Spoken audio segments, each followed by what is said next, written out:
What's up, everybody? Welcome to my stream. I finally got this shit fixed, and I just cursed in the first 10 seconds of doing this. Good job on me. Yeah, finally got this thing fixed. We're gonna be doing the Rolling Stone 500 greatest songs of all time. I asked you guys if should I start from 500 and go up, or number one and go down. And pretty much unanimously, everybody said that I should start at 500 and go up. So it's going to be a long... I'm definitely not going to cover it all in this stream. When I did the 500 albums, greatest albums of all time, I was able to get that done in like the span of 4 streams. We'll see how this goes, and we'll take it from there. If we need to break it down into more, we will. I don't know. Just depends on how interesting this list is. As I've shown you in the last stream I did, their cover that they did for this is not very promising. To have Billie fucking Eilish as the biggest figure in this picture, and she's like has not stood the test of time yet. You know, they got like rappers and fucking Cardi B grabbing her titties, sticking her tongue out right next to the Beatles, and it's just like, yeah, our society has devolved into garbage, so yeah, what are you gonna do? So, all right, let's get into this, yeah, D'Angelo represent. You're not even the Tim Wahoo guy. He's the D'Angelo guy, but I guess we're, last time I did this whole thing, it was, I think the big running joke was D'Angelo rated higher than like Pink Floyd and like Van Halen, and it's just like, I use the term woke, but I use it in this sense, meaning that this magazine is clearly going for, what's going to make us look the most virtue signally, the most diverse. It doesn't matter necessarily if it's good or bad, as long as it's like a diverse enough list and there's, anyway. So I'm sure this list of 500 songs is going to be pretty much similar, but I could be wrong. So let's get started. Let's get started up in this bitch. Number 500, Kanye West, Stronger. I mean, if you want to lend, like, Daft Punk needs to get some credit in that too, because that song is basically, the backbone of that song is basically a Daft Punk song with Kanye West, like, talking over it, or I guess rapping or whatever. And they just added more of a hip-hop beat. I obviously prefer the Daft Punk version, a harder, better, faster, stronger. But I mean, I don't know. Yeah, sure. Number 500 of the greatest songs of all time. Fine. Really be nitpicky to like argue number 500 there, because it's so low on the totem pole. 499, The Supremes, Baby Love, my baby love, I need you, oh how I need your love, whatever.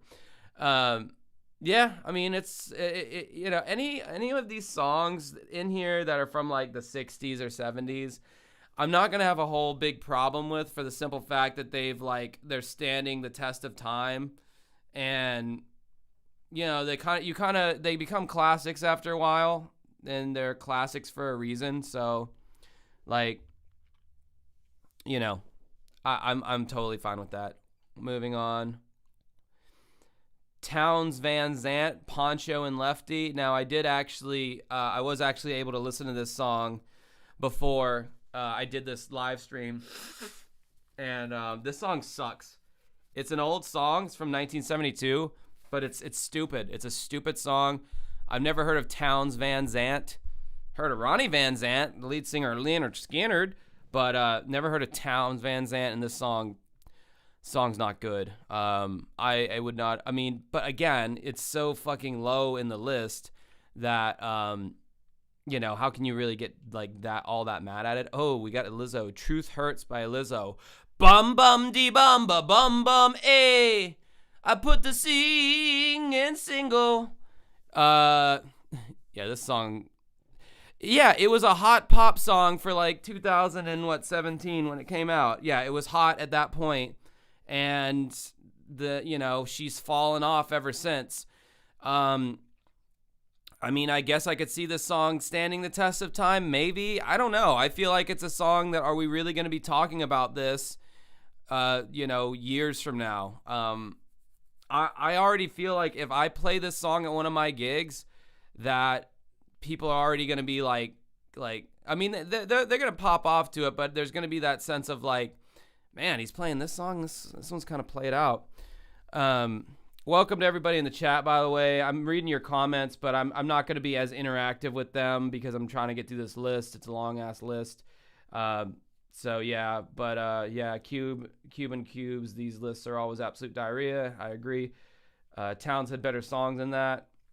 Yeah, I would hope so, because that Poncho and Lefty song was fucking lame. My older cousin is obsessed with Poncho and Lefty, but the Willie Nelson cover. Poncho... Lefty, I don't know about any of that. Hey, Bez95, you finally caught the live stream. Good for you.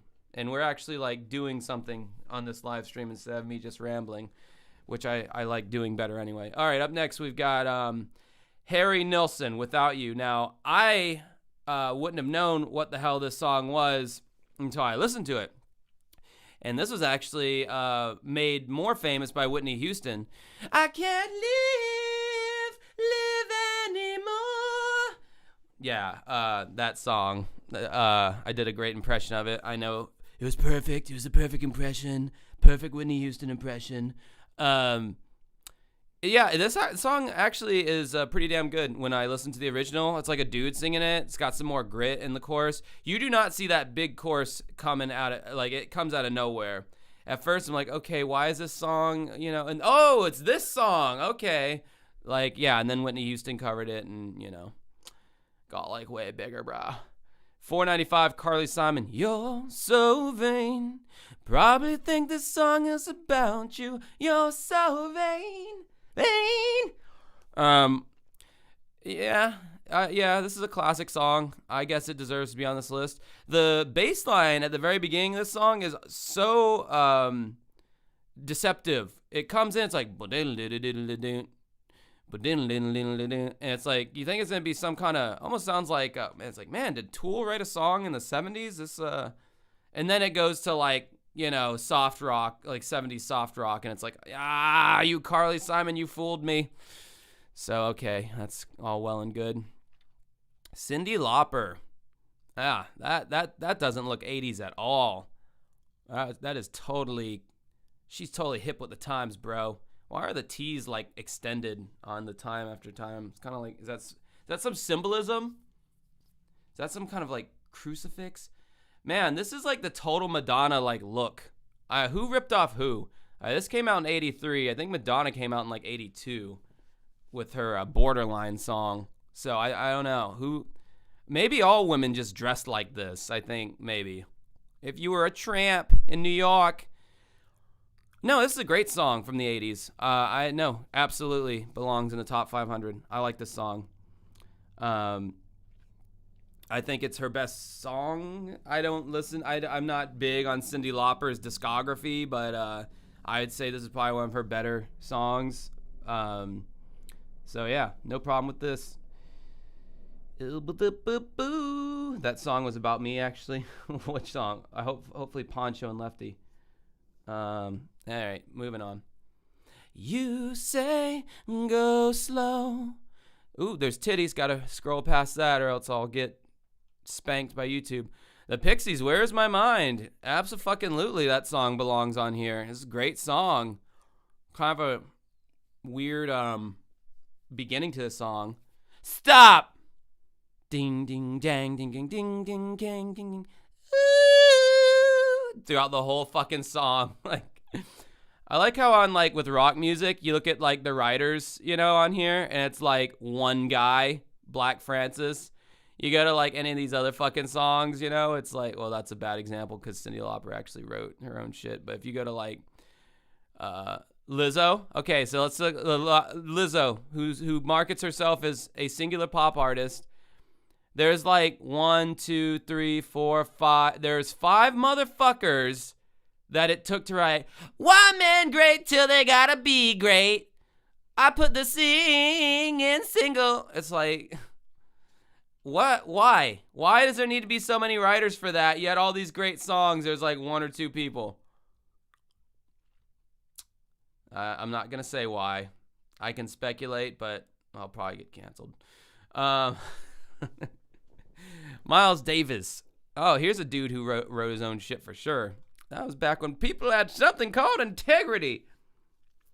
Doesn't surprise me that Lizzo doesn't write her own songs. Yeah, no, me neither. I mean, she'll write a flute part in one of her songs and everyone will freak out and be like, oh my God, she's so talented. And it's like, oh my God, your standards have dropped so god-awfully low that it's a joke, but, you know, whatever. Yeah. Okay. Miles Davis, So What? I gave this track a listen. It's a nice jazz song, something I could see myself like putting on after like a long day at work or something. I'm getting to that age to where this kind of shit appeals to me now. When I was younger, I'd be like, where's the rock guitar, man? So, yeah, no, it's a good song. And yeah, Miles Davis, come on. Of course he deserves to be in the top 500. He's a fucking legend. Guns N' Roses, what? Oh, Welcome to the Jungle. Yeah, of course. Of course it's going to be on there. Knees,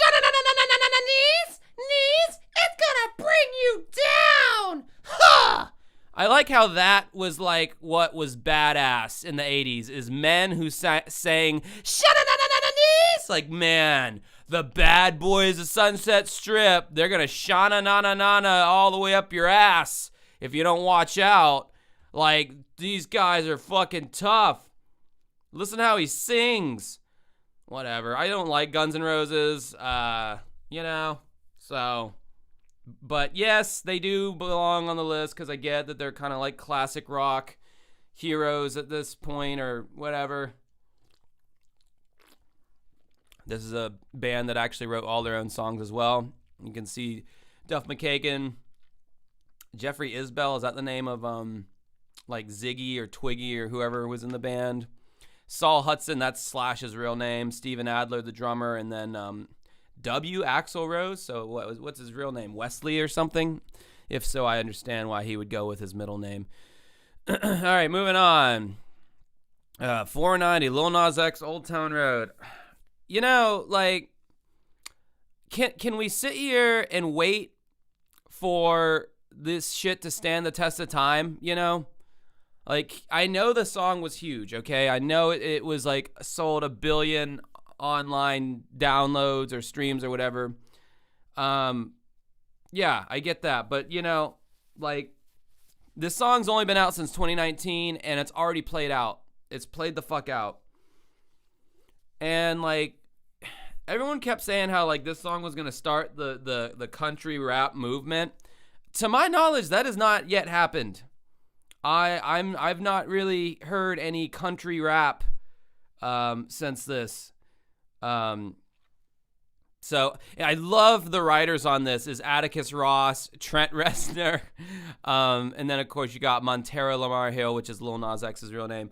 So most people already know this, but apparently Lil Nas X got Trent Reznor made samples from his Project Ghost available online for free. And apparently Lil Nas X used one of the guitar bits from the Ghost sessions, and that's what you hear at the very beginning of the song. It sounds very much Nine Inch Nails-esque, the notes that are played on the guitar. But then he throws the rap beat or the hip hop beat, and does something completely new with it, which was kind of different, kind of cool that he utilized the Nine Inch Nails sample in that way.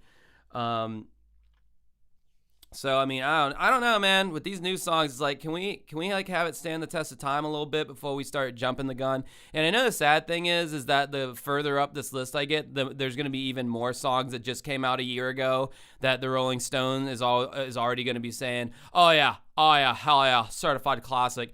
And I think this is from 2021, so there's songs that are out now that they probably would have included on the list. If this list had come out more recently. But yeah, it's 2020, that's close enough. Breeders' Cannonball 489. I'm surprised this song made it on the list, quite frankly, with how much people hate rock now, and Rolling Stone with how much they hate rock and anything that, anyway, gotta watch watch what I say on here. So yeah, I agree. Great song. And Kim Deal was the only writer on it. Wow, that's cool that she like wrote everything. Well, I mean, the Breeders was her band, so I guess that makes sense. It took me so long to realize her twin sister was actually in the band. It kind of registered like, oh yeah, they do look very similar. It's like, yeah, that's her twin sister. Ooh, it's got that legendary bass line. Yeah,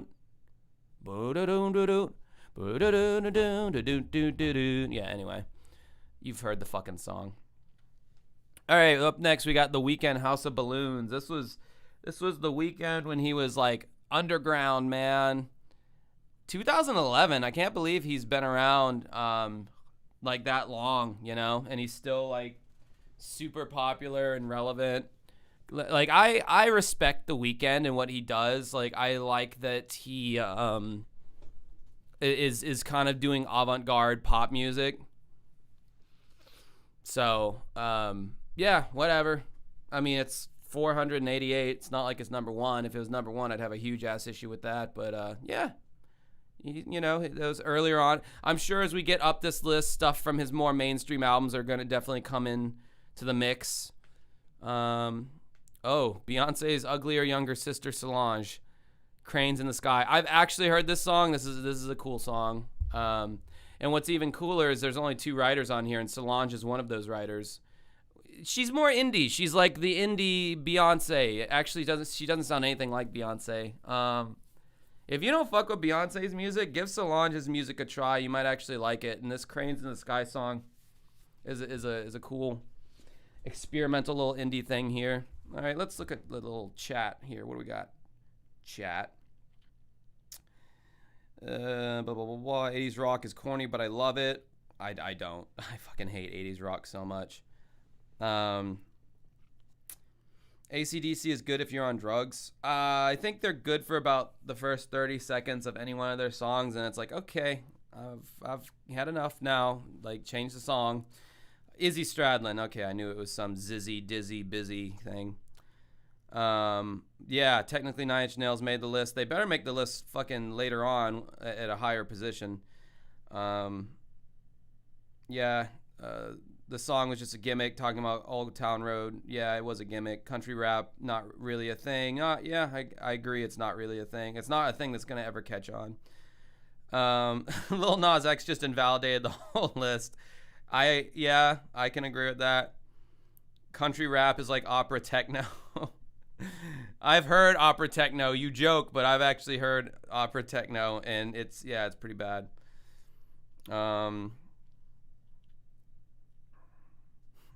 They're not too keen on them rapper types out there in the country. Yeah, well, you're not wrong about that. I'm not saying it's right, but you're not wrong.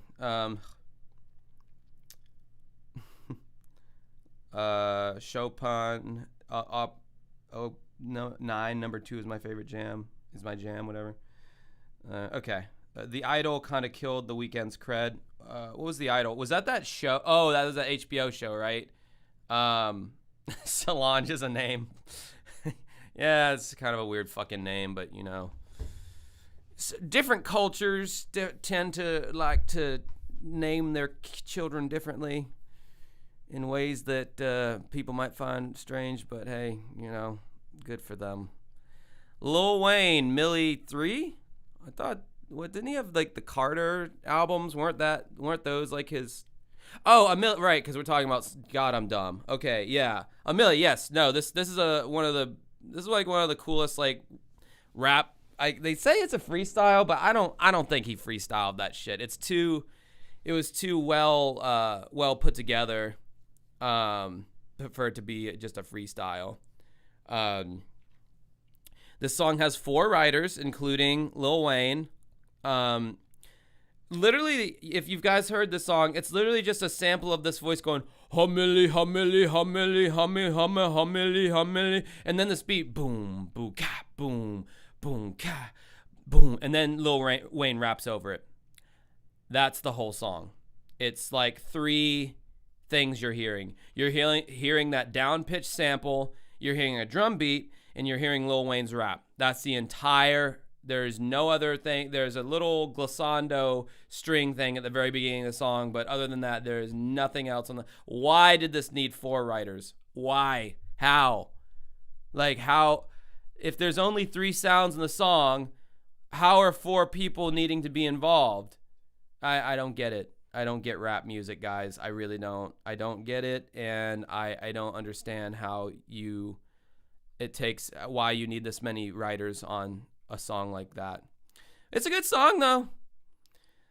Azealia Banks, the controversial Azealia Banks at 45 with 212. No, this is kind of a cool song.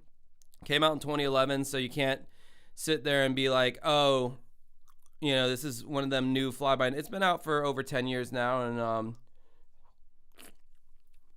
although I think the song is good, I'm a DJ, so I've been listening to all these kind of out in left field songs because I'm like, oh, will this work at my gig?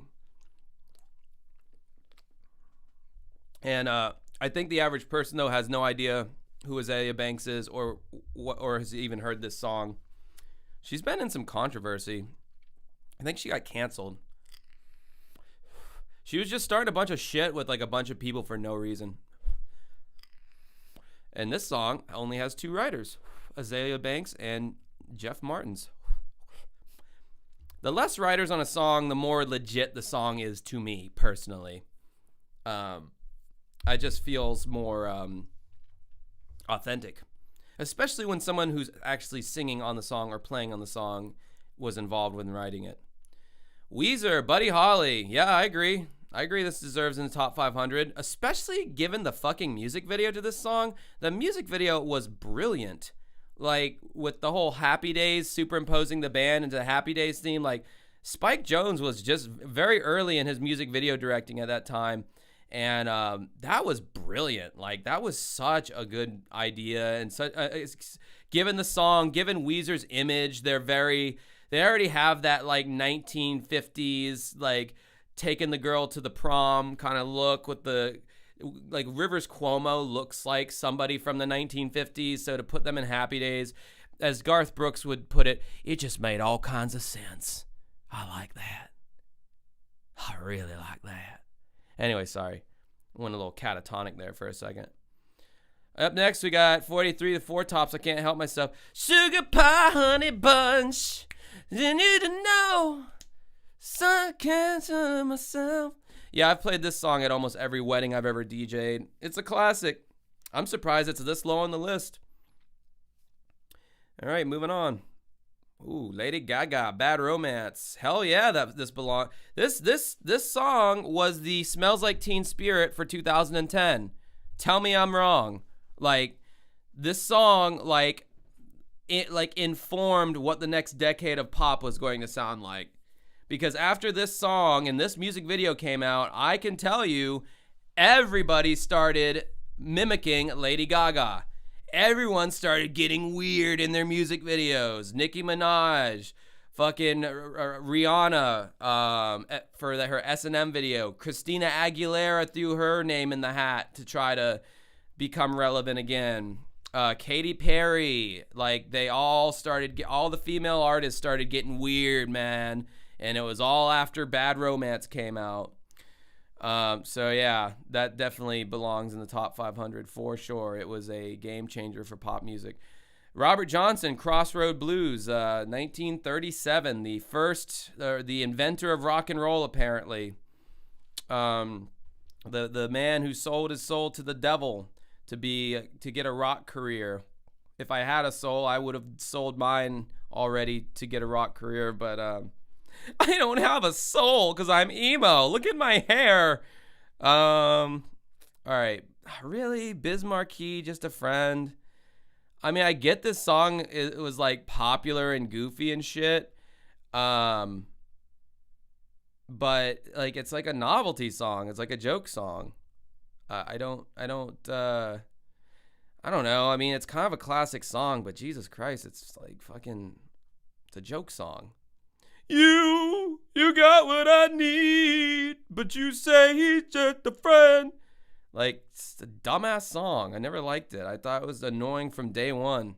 Shouldn't be on the list. Titties. Better scroll past that. Santana, Oye Como Va, for fucking sure, is a great song. Great Latin guitar fusion thing. Tito Puente wrote it. Wow, okay. This is not a Carlos Santana original? Well, whatever. He made it fucking big or whatever. Read the comments real quick here. David Stanley, Everlast has some rap country songs that are dope. It's more blues based. Yeah, I mean, I guess that would be the most genuine rap country-ish acoustic rap. I don't know. Lil Wayne has done nothing but annoy me his whole career. Yeah, he is annoying. I will agree with that. He's fucking annoying as shit. But I have to put my biases aside and give him his flowers in the sense that, like, he is a good rapper. He is one of the top guys, so I give him that credit. Solange sounds like something you would apply to sunburn. God, you guys are fucking hilarious. Dupe Foop, have you heard every song so far? Yes, I've heard every song that's come up so far, except for one, I think. Rolling Stone trying so hard to be remotely relevant. Yeah, this list isn't as woke as I thought it would be so far. It's pretty fucking balanced. I'm surprised. Who is Isaiah Banks, man? I'm glad I know Tony Banks, right? Tony Banks is the only one that's worth knowing. It's not so good, Al. Yeah. Please, try the fish. Yes, you can be a Weezer fan or not, but Buddy Holly and Clip is classic. Yes, it is classic. NP, bruh, what?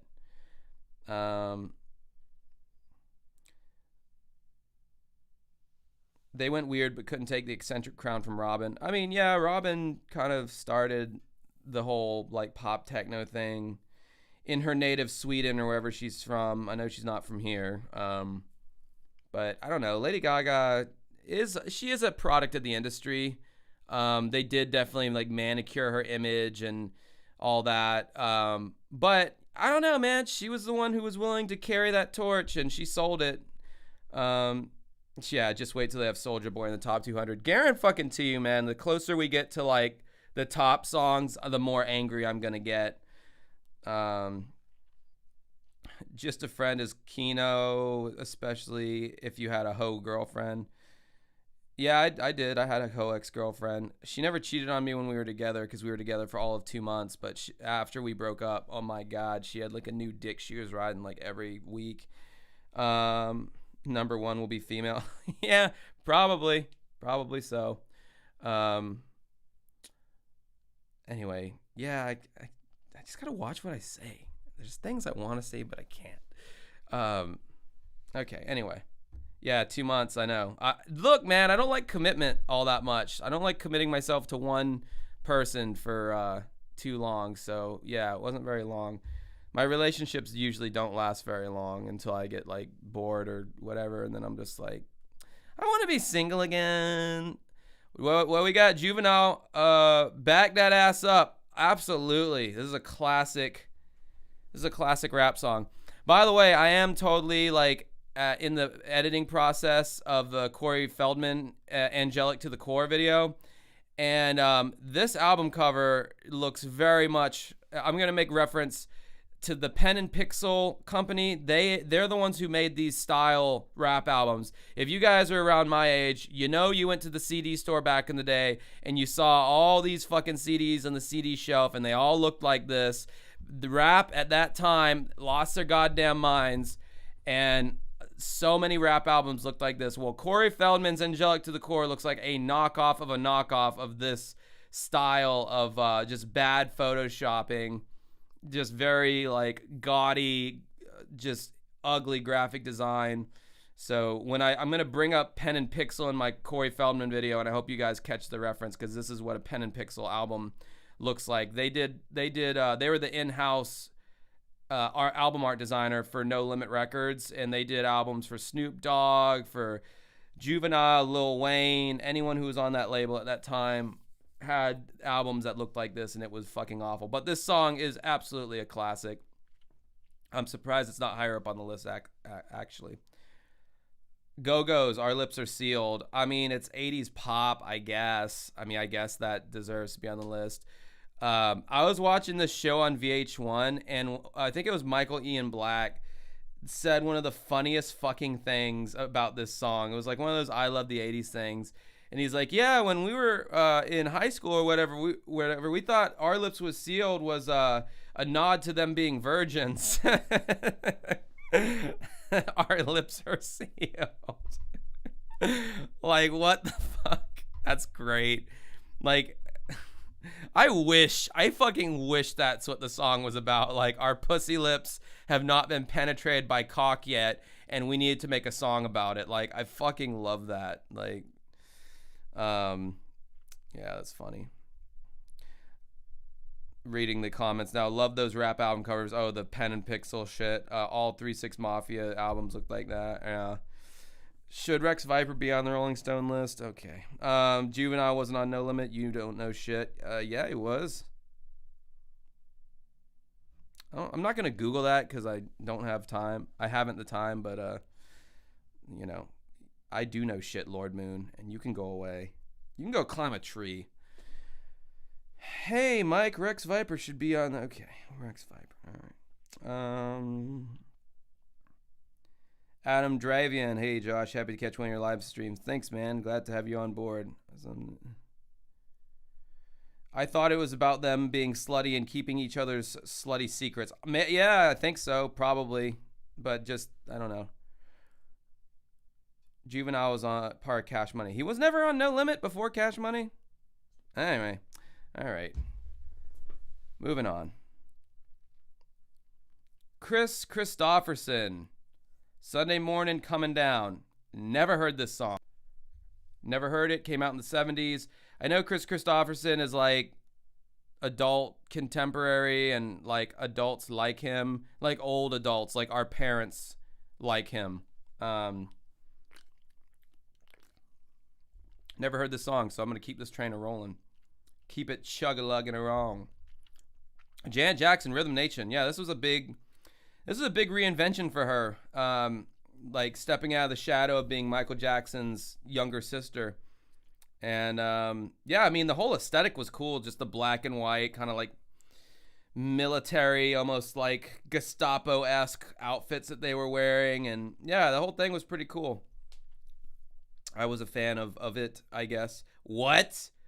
Am I reading this right? Under writers, Sly Stone. Sylvester Stallone is aware of Rhythm Nation. Holy fucking shit! Sly Stone is aware of Rhythm Nation. Wow. What the fuck contribution did he have in writing Rhythm Nation? Okay, I gotta read this now.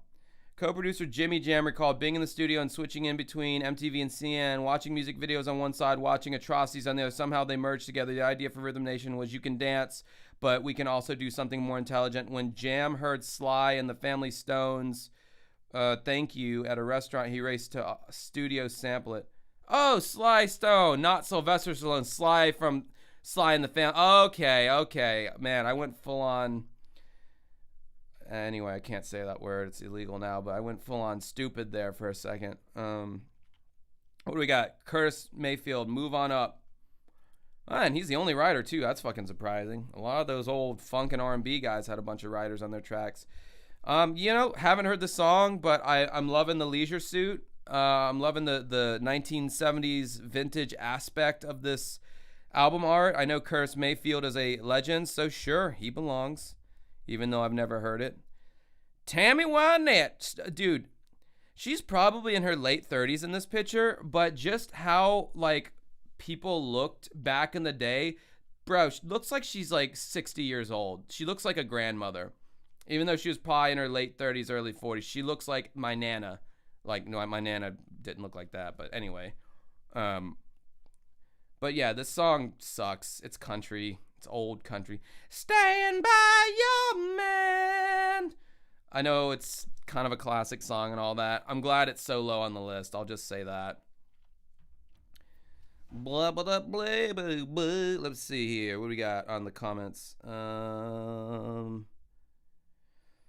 Yo, Ghost, I love the new vid. I've always been curious about Chris Gaines, but now I know it's a waste of time. I thought he was going to be like an alternative 90s act. Yeah, me too. Nashabu White Deer, I thought that as well, and then it just ended up being fucking garbage.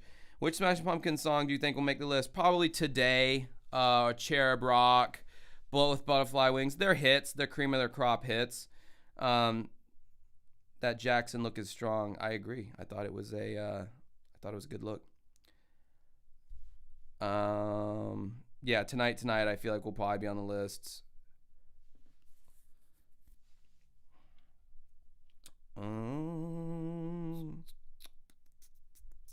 Let's see here. Sly Stone is not Sylvester Stallone. Yeah, but they call him Sly. Like that's his like nickname or whatever. People constantly calling him Sly Stallone. So, Tammy Wynette looks like real Austin Powers. I mean the hair, yeah.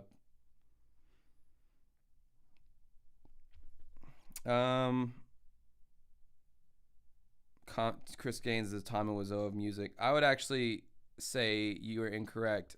Corey Feldman is the Tommy Wiseau of music. You will learn that once you see my Corey Feldman video that's coming out.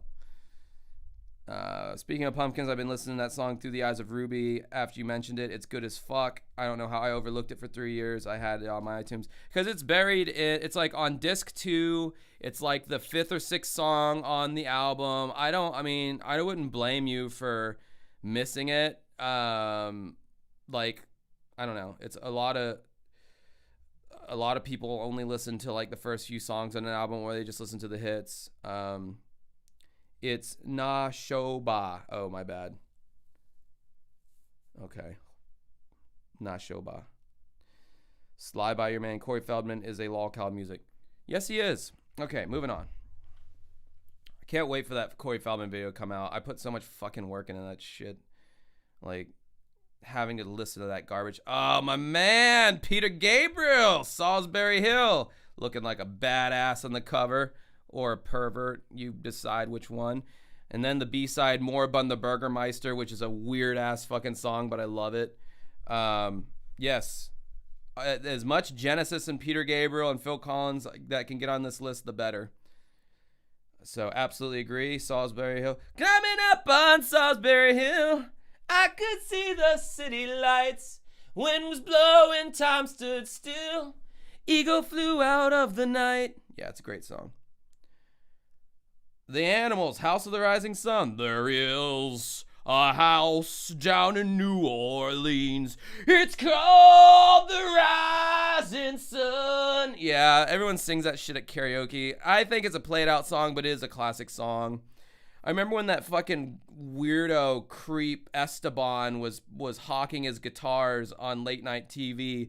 He would have like one song that he would have there's these kids in the program. He's like, hey, we want to learn a song?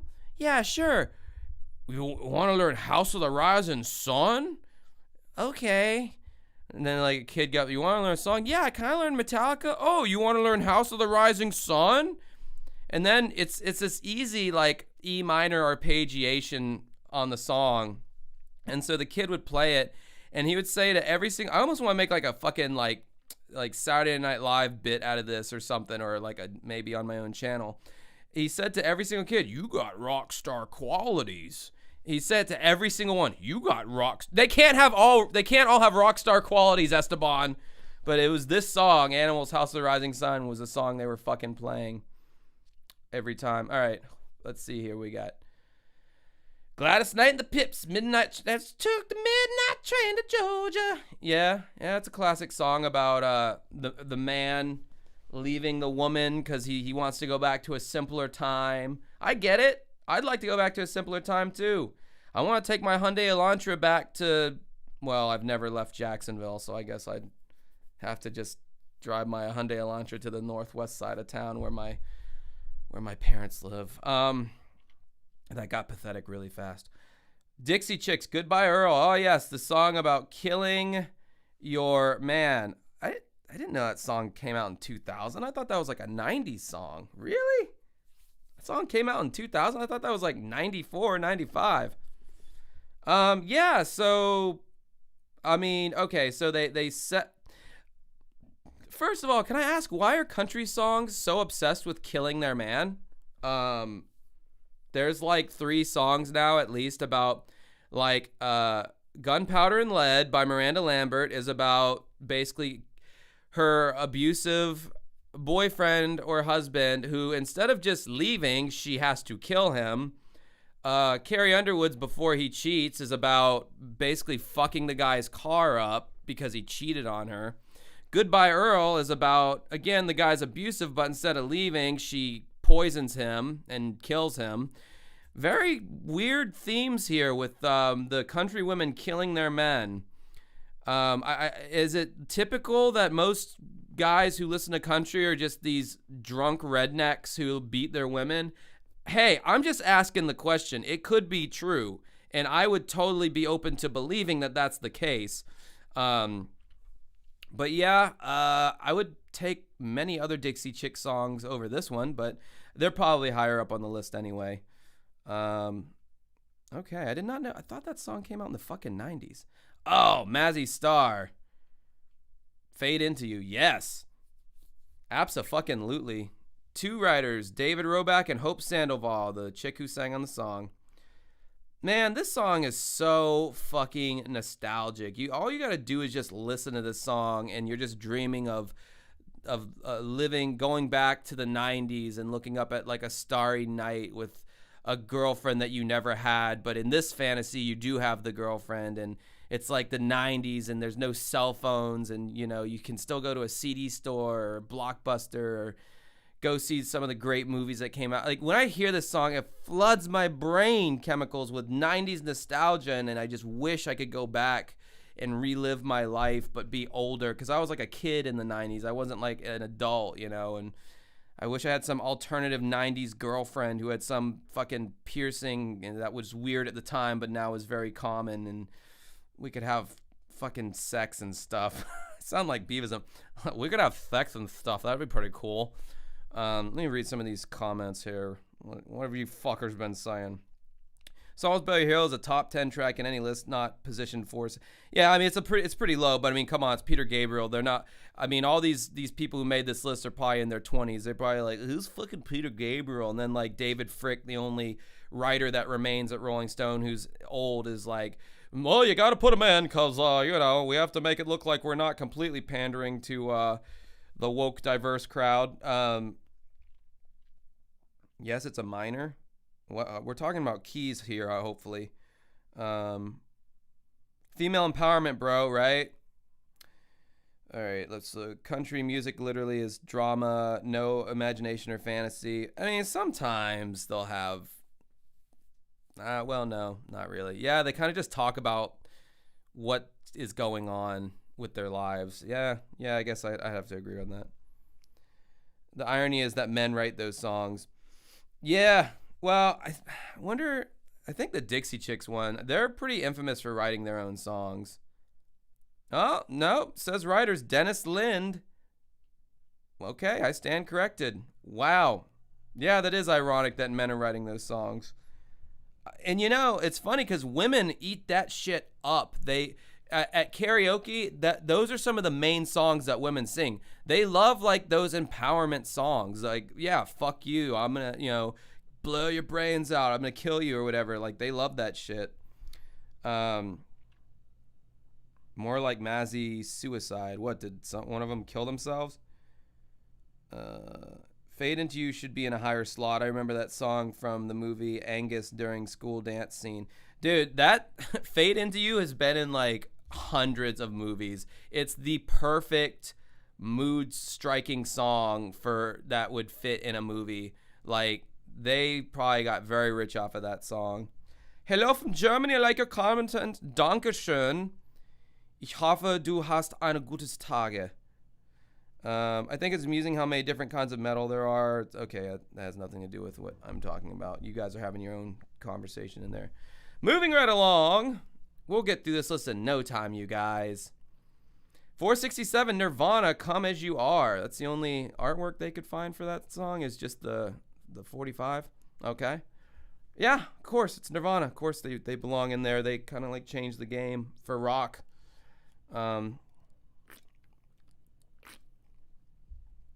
Yeah. Even though, arguably, the riff, arguably that riff was stolen from Killing Joke. The song, they have a song called The 80s, and it's just a sped up version of the Come As You Are riff. I believe the band eventually admitted to ripping that guitar riff off. And that guitar riff is kind of the entire ass song. So Killing Joke really does deserve some royalty credits for that. I did a video on artists who plagiarize. It's in my earlier catalog. You guys should check it out if you haven't already. Nirvana, people were telling me in the comments, Nirvana has ripped off a lot of people. They kind of like the Led Zeppelin effect. They've ripped off a lot of people. Luther Vandross, what do we got? Never Too Much. Yeah, that's a classic one that people always sing at karaoke. Luther Vandross is he's one of the goats of R&B and, you know, that soulful music. Sure, why not? What do we got here? Glad to see Peter Gabriel on the list, but Genesis definitely won't be there. First, the Fifth is my favorite song of all time. Yeah, it's a great song. Genesis, some song off of Invisible Touch will be on this list, I bet. Yeah, I heard Mazzy star in a damn car commercial. I believe it. The whole Tony Hawk's Pro Skater 1 and 2 playlist should be in the list. You are quite correct. That is a hell of a I did a whole video on the Tony Hawk soundtrack and the origins and everything. Yet again, you guys should check that video out. It's in my back catalog of videos. Just scroll through and you'll find it. I love the rant on country women empowered songs. I used to go to karaoke for 10 years in South Oklahoma, and those are the ones that I get the most cheers. Yeah, for sure. Like, women love hearing other women sing. Yeah, fuck him, girl. Fuck that guy. Shoot him. Blow his head off. 80s by Killing Joke never sounded so. Yeah, right. Yeah, it's Killing Joke deserves some fucking royalties. And I agree, Killing Joke is underrated.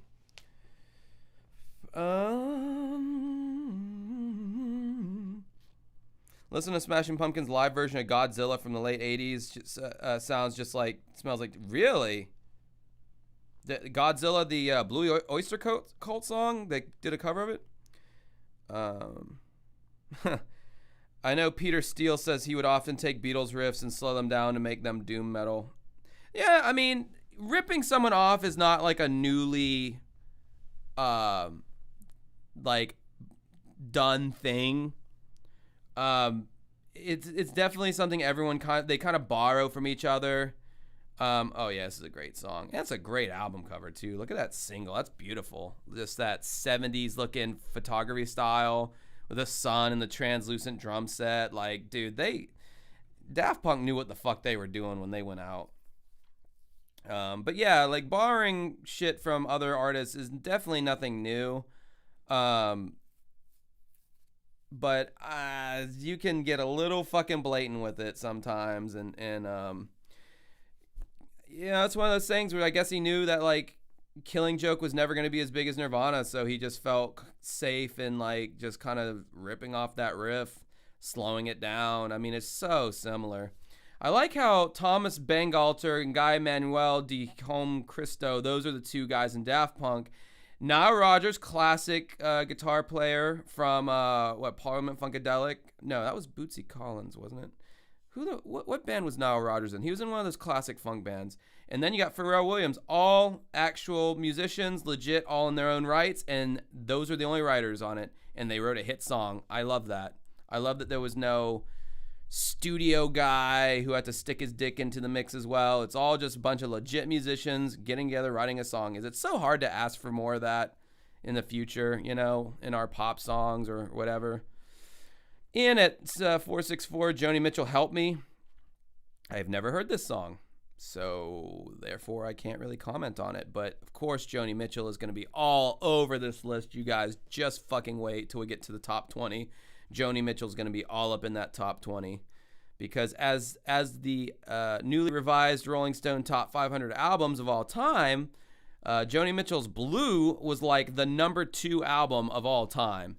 And it's like, I listened to that album and it's boring as fuck. I get it. She's a woman. We want to be diverse. We want to be inclusive. The men, time's up. You've been in control way too long. But that's no reason to just put a woman high on the list just because she's a woman. That's just my hot take. And that's what I feel like Rolling Stone did. Because in the 2004 version, her album Blue was like way down in like the 20s. And all of a sudden, they revise it in 2020, and now it's like the number 2 greatest album of all time. It's like, yeah, there was some wokeness involved in that decision. And I'm sorry if that word triggers you. If you, I'm not like right wing or whatever. I've said before, I'm independent, I think, for myself. So I'm not using that in necessarily a political term. I'm just using this specifically to describe Rolling Stone and how their rubric for choosing people now. I've never heard this song Boom Boom by John Lee Hooker, so I'm just going to skip it. It's from 1962, and that doesn't surprise me that I haven't heard the song. Van Morrison, Into the Mystic. I have people have this song played at weddings. I never saw what was so great about it. I mean, it's way less annoying than Brown Eyed Girl, but yeah, I don't understand the mystique of Van Morrison. I don't get Van Morrison. I don't get why some of the younger hipsters of modern day still kind of sing the praises of Van Morrison. I don't get it. Maybe it's not for me. Roy Orbison, Crying, an old country crooning song. Yeah, Roy Orbison, sure, country. What the fuck? Ku Klux Klan, Steel Pulse? Okay, wow. Steel Pulse, Ku Klux Klan, 1978. I've never heard this song. I've really curious to see what this sounds like. The first great British reggae band and some of the style's finest songwriters made their Island Records debut with this incendiary look at the rising tide of racist violence in late 70s Britain. Ku Klux Klan, here to stomp out black man. They underlined the lyric by actually performing the song live, including a memorable BBC performance wearing white Klan headgear. The hood seemed extra at the time, but that's what we are in a way, vocalist Michael Riley said. When we wore them, people started questioning what the song was about instead of just dancing to it. Well, that's interesting. Never heard of that story before. What do we got here?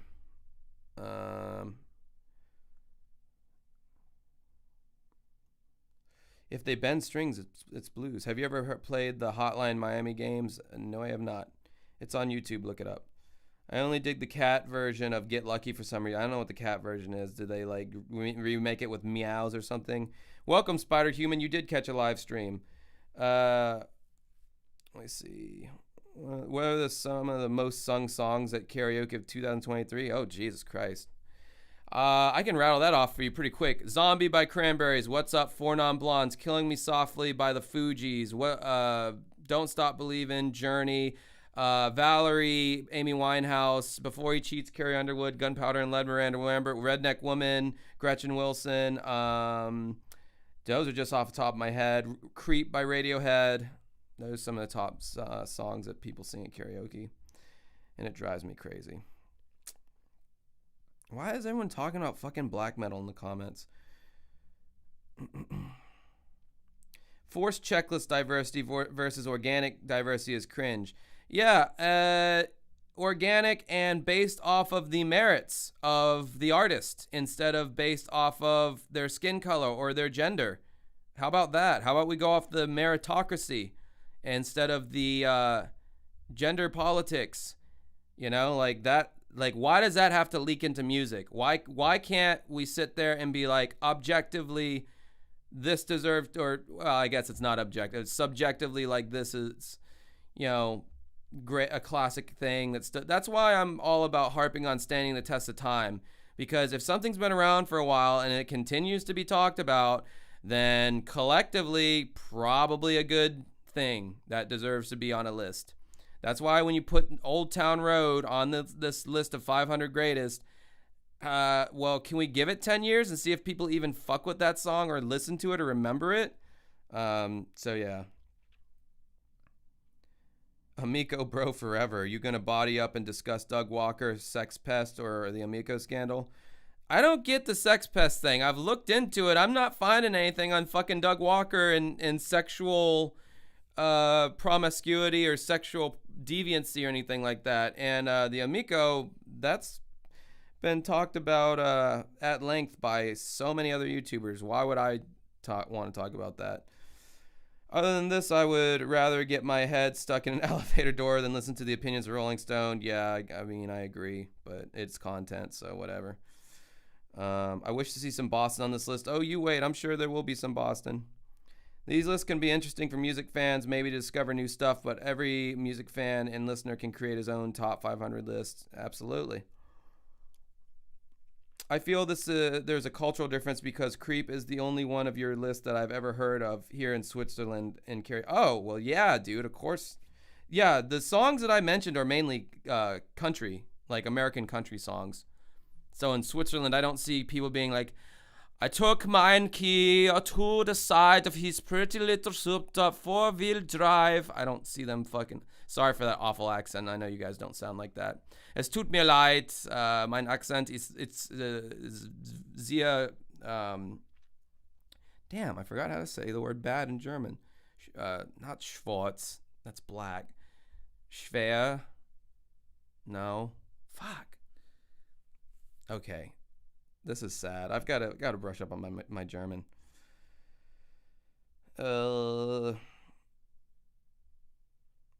Okay, that's fair. There's a lot on Doug, but yeah, Miko has there's a lot on Doug. Can you show me where there's a lot on Doug? Because I haven't seen it. But yeah, Amico has been discussed a lot, but Tommy needs to be held accountable. Why is your name Amico Bro Forever if you want Tommy to be held accountable? Maybe you were excited about the Amico, and then when it didn't come out, you were pissed off at Tommy, which is fair. Thoughts on Nick Cave and the Bad Seeds? I like them. I know you say you hate emo, but are there any other emo bands or songs you like? Kinda, sorta, not really. I mean, it's shit that, like, I'll listen to, but, like, I don't love it in the way that I love 90s alternative rock. It's just so fucking whiny and emotional. I know that's why I call it emo. Entschuldigung, angenommen, but the Swiss English accent is not the same as the Germans. Oh, dude, Swiss German is so fucked. That is very hard to understand. Schwer is hard. Es sehr schwer zu verstehen. Die Schweizdeutsch ist sehr schwer. Yeah, I can't understand you motherfuckers at all when you Swiss speak your German. Of course, you know how to say black in German. Wonder how often that comes up in your conversations.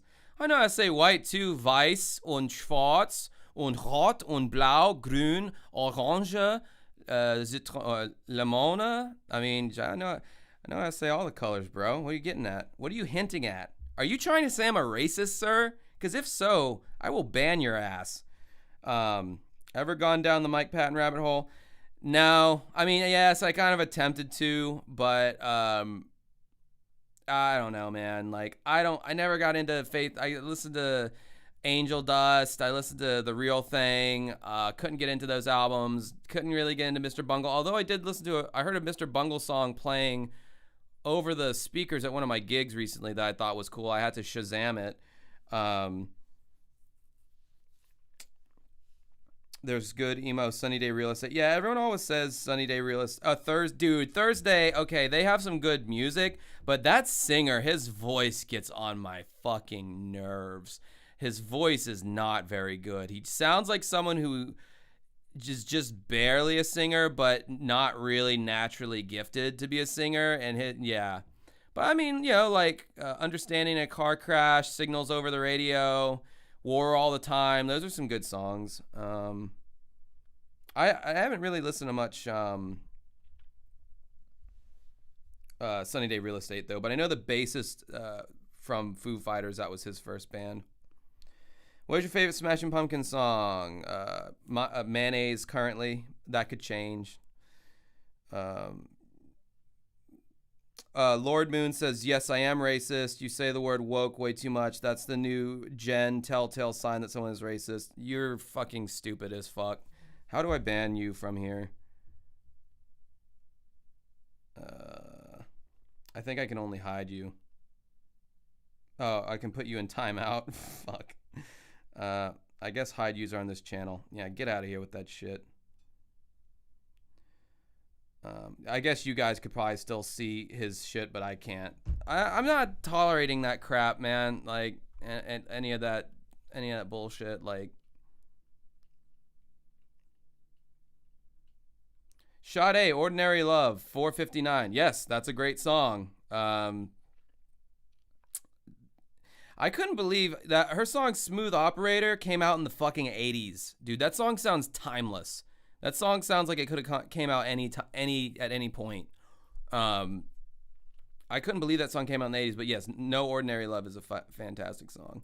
Totally belongs on the list. Beck, Loser. Yeah.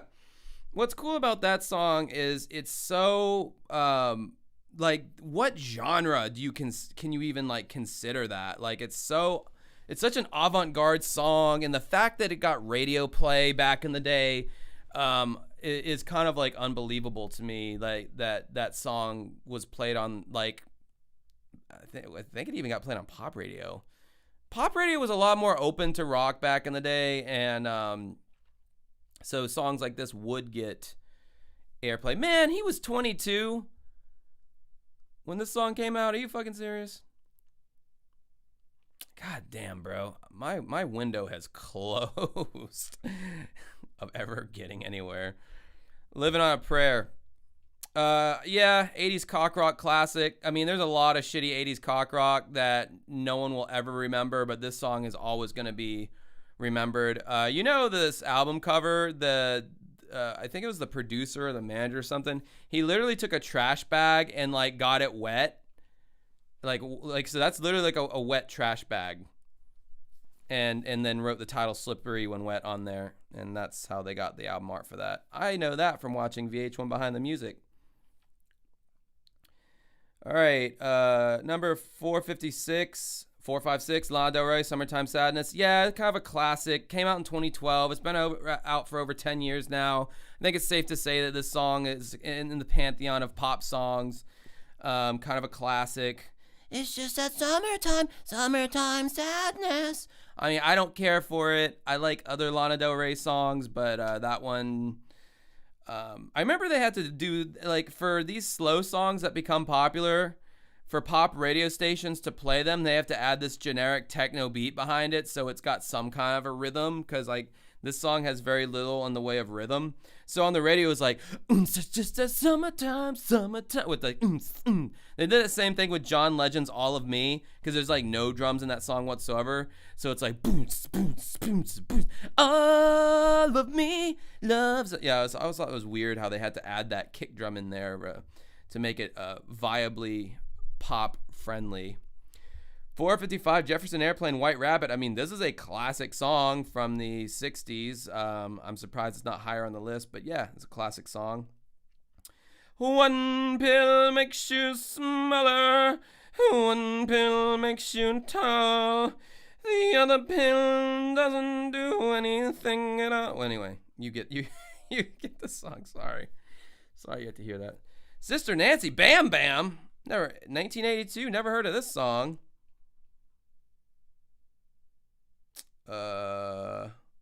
Okay, sure. Well, no idea.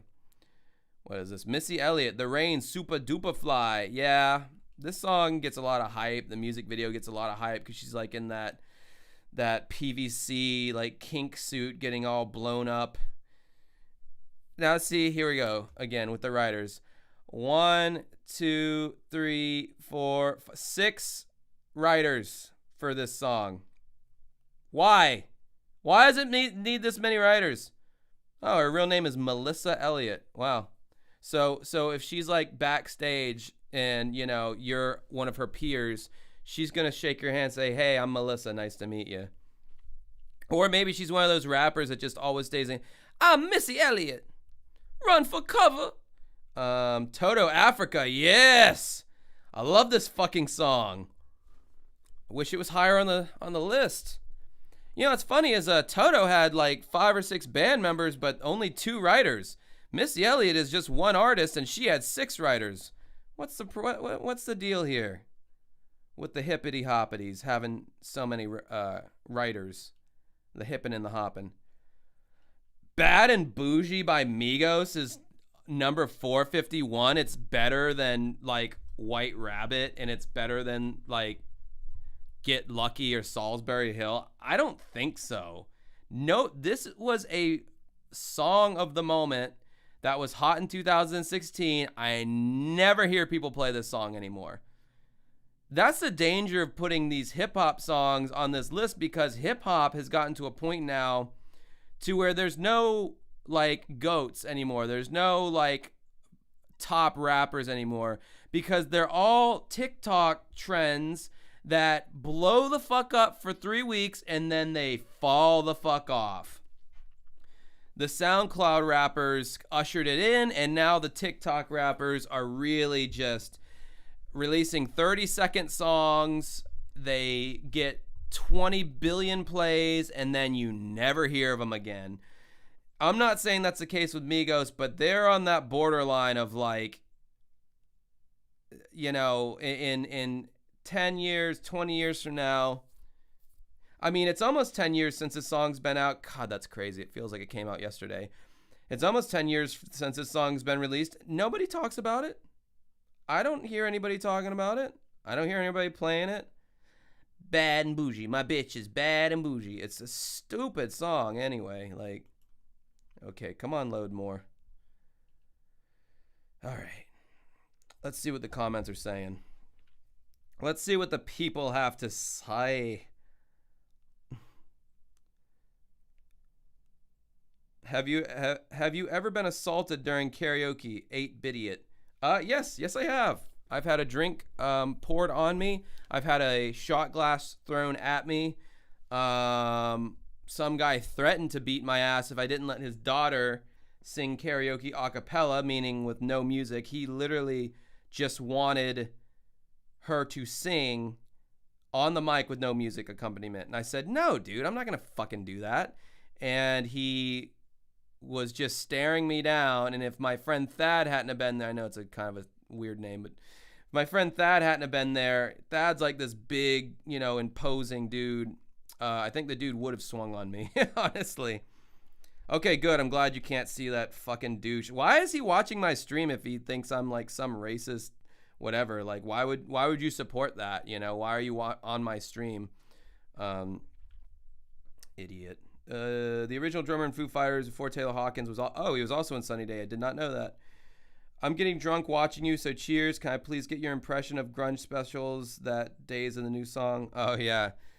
I finally found a reason. I don't need an excuse. I got this time on my hands. You are the one to abuse.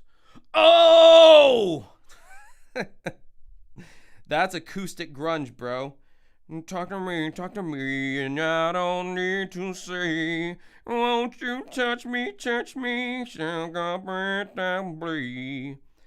Corey, you should ban anyone without a picture on their avatar. Those losers are always trolls. I'm learning a lot about trolls these days. Beck apparently hates this. This is the song that he's known for. I could see that. Beck has written a lot of experimental cool stuff. Like he's fused so many music genres together.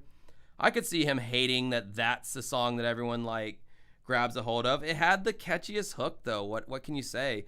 I mean, he's got this song Dreams that he put out in 2017, and that's a really poppy. That whole album Colors that he did was like straight pop. Like he was going for it. Like he was really trying to like make a pop album like and completely sell out. It was weird choice. Notice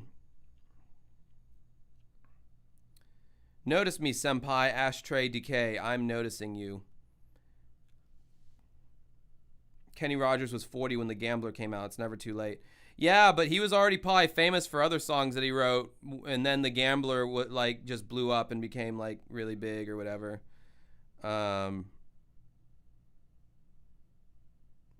Oh my God, remember the Elvis drum and bass remix for A Little Less Conversation? Yeah. Is it sad that I kind of like that song? Little less conversation, little boy. It's like boom, boom, ga, ba, ga, da, da, ba, ga. Like just this crazy drum and bass shit. Yeah, that shit was pretty funny. Let's see here. Toto is such a weird name for a band. I mean, I don't know. What's it a name, really? Smashing Pumpkins is a weird name for a band. Are they crediting the writers of the samples of the Missy Elliott songs? Maybe that's why she has. Yeah, maybe. I don't know if there's any samples in that Super Duper Fly. So I know she uses samples out the ass in her later songs, but I don't know if on that song she was using samples. Also, MIA Paper Airplanes is actually a Clash song. Go Straight to Hell, Boy, like literally musically. Yeah, the guitar. Like baby. Yeah, but that's an example of using a sample like perfectly because she really like upped the ante with that like the vocal melody, the gunshot in the chorus. Like that shit was cool at the time when that song first came out. No one had really heard a pop song that sounded quite like that, so that was cool. The fact that any Migos song ended up on this list just shows you how much. Yes, exactly. I don't think Migos deserve to be on the list. I mean, maybe in this low ass position, but yeah. Would you do an interview with Bootsy Dancing with Ghosts? I mean, sure, I guess. I don't think they would want to talk to me after all the stuff that I've said about their friend James. Thoughts on Alex Story and his band Cancer Slug or Doyle? I don't know about who Cancer Slug is. I don't know Alex Story. I know Doyle from what, Misfits? Busty Justy. Some idiot wanted to let his daughter sing. Yes. Some idiot wanted to let his daughter sing karaoke without the music. That's how egotistical this guy was and how awesome his daughter acted like she had never been told no her entire life. And dude, she was like 12 years old at a fucking, it's a bar / restaurant, so technically kids can be there, but it was like 10 or 11 at night, and this piece of shit dad, who's probably got custody of her for the weekend only, is taking her to his favorite bar so he can hit on women and get drunk. And, well, what's that, baby? You want to sing that song and that DJ ain't letting you do it a cappella? He was probably too dumb to know what acapella meant. He ain't letting you sing it without the music. I'll go and straighten him out. Those are the kind of rednecks that we have on the west side here in Jacksonville. YOLO, or whatever, not YOLO. Duval. Yeah, that's what I meant to say. Yeah. Yes, women do love singing Reba McEntire's Fancy at karaoke. That is definitely a song that is very popular. That gets sung. That sounds like retro. Okay. Time to get back to this list. I've acknowledged most of the comments that I care to. Neil Young, Powderfinger. Huh. Never heard that Neil Young song. That's a pretty cool name for a song, Powderfinger. Does that mean you're like shooting a gun and you got gunpowder residue on your finger? According to Crazy Horse guitarist Frank Poncho San Pedro. Oh, is that where Poncho and Lefty came from earlier? Throwback to an earlier song reference. Young sings about a lone 22-year-old left to defend his no-account outlaw kin against government soldiers now that his daddy's dead, with the corrosive majesty in Young's frontier grunge guitar mirroring his protagonist's doomed dream of freedom. I'll have to give that one a listen. And he returned to it later to his plugged inside of Rust Never Sleeps. I love that name for an album. That's just kind of a cool name, Rust Never Sleeps. Why can't I come up with cool names for shit? What do we got? Blue Oyster Cult, Don't Fear the Reaper. Yeah, it's a classic song. Absolutely. Seasons don't fear the reaper, nor do the wind and the summer rain. We can be like they are. This is the only way I can play the songs without getting copyright striked is by just singing them a cappella. So, yeah. Oh, man. Tyrone by Erykah Badu. This song, it pops the fuck off at karaoke. Women love singing this song. I've heard it so much I can sing it from heart. I'm getting tired of your shit. You never buy me nothing. See, every time you come around, you gotta bring Jim, James, Paul, and Tyrone. Anyway. The Beatles help. Yep, if it's Beatles, it's going to be on this list, which makes sense to me because they're innovative as fuck. And I just re-listened to Sgt. Pepper's Hearts Club Band the other day, and that album is just so ahead of its time. It came out in '67, and it's just so, the melodies, the songwriting, just brilliant. Anyway. Oh, wait, what's this description they say? Most people think it's just a fast rock and roll song, Lennon said. Subconsciously, I was crying out for help. I didn't realize it at the time. I just wrote the song because I was commissioned to write it for the movie. Overwhelmed by Beatlemania, Lennon was eating like a pig, drinking too much. Jesus, I'm dying. Send help. Smoking marijuana for breakfast. Only 24 years old, he was already expressing nostalgia for his lost youth. I don't like the recording that much, Lennon would later tell Rolling Stone. We did it too fast to try to be in commercial. Well, you know, you succeeded, buddy, because that was a big song for you. God, my fucking nose is itchy, and I got a zit inside my nostril. It's like the most fucking painful thing. Did you want to know all that? Bruce Springsteen, Rosalita come out tonight. I don't give a fuck about the boss. He's not my boss, and if he was, I'd quit. T-Rex, Cosmic Dancer. I know they were like a big influence in like glam rock. Even though I'm not familiar with this exact song, like yeah, T-Rex, they're like a big deal in that world. So yeah, they deserve to be on the list. What else? Oh no, In Da Club by 50 Cent at number 444. I mean, I know this song popped the fuck off like when it first came out, but man, this. I don't know. This just seems like a shallow, like pop rap song to me. Everyone, and I think I was in 8th grade when this song came out, and like all the chicks were like crushing on 50 Cent. They all thought this song was so damn good, and I'm like, what is there to this song? It's like dun dun dun dun dun dun dun dun dun go shorty, it's your birthday. It's fucking stupid. It's a stupid song.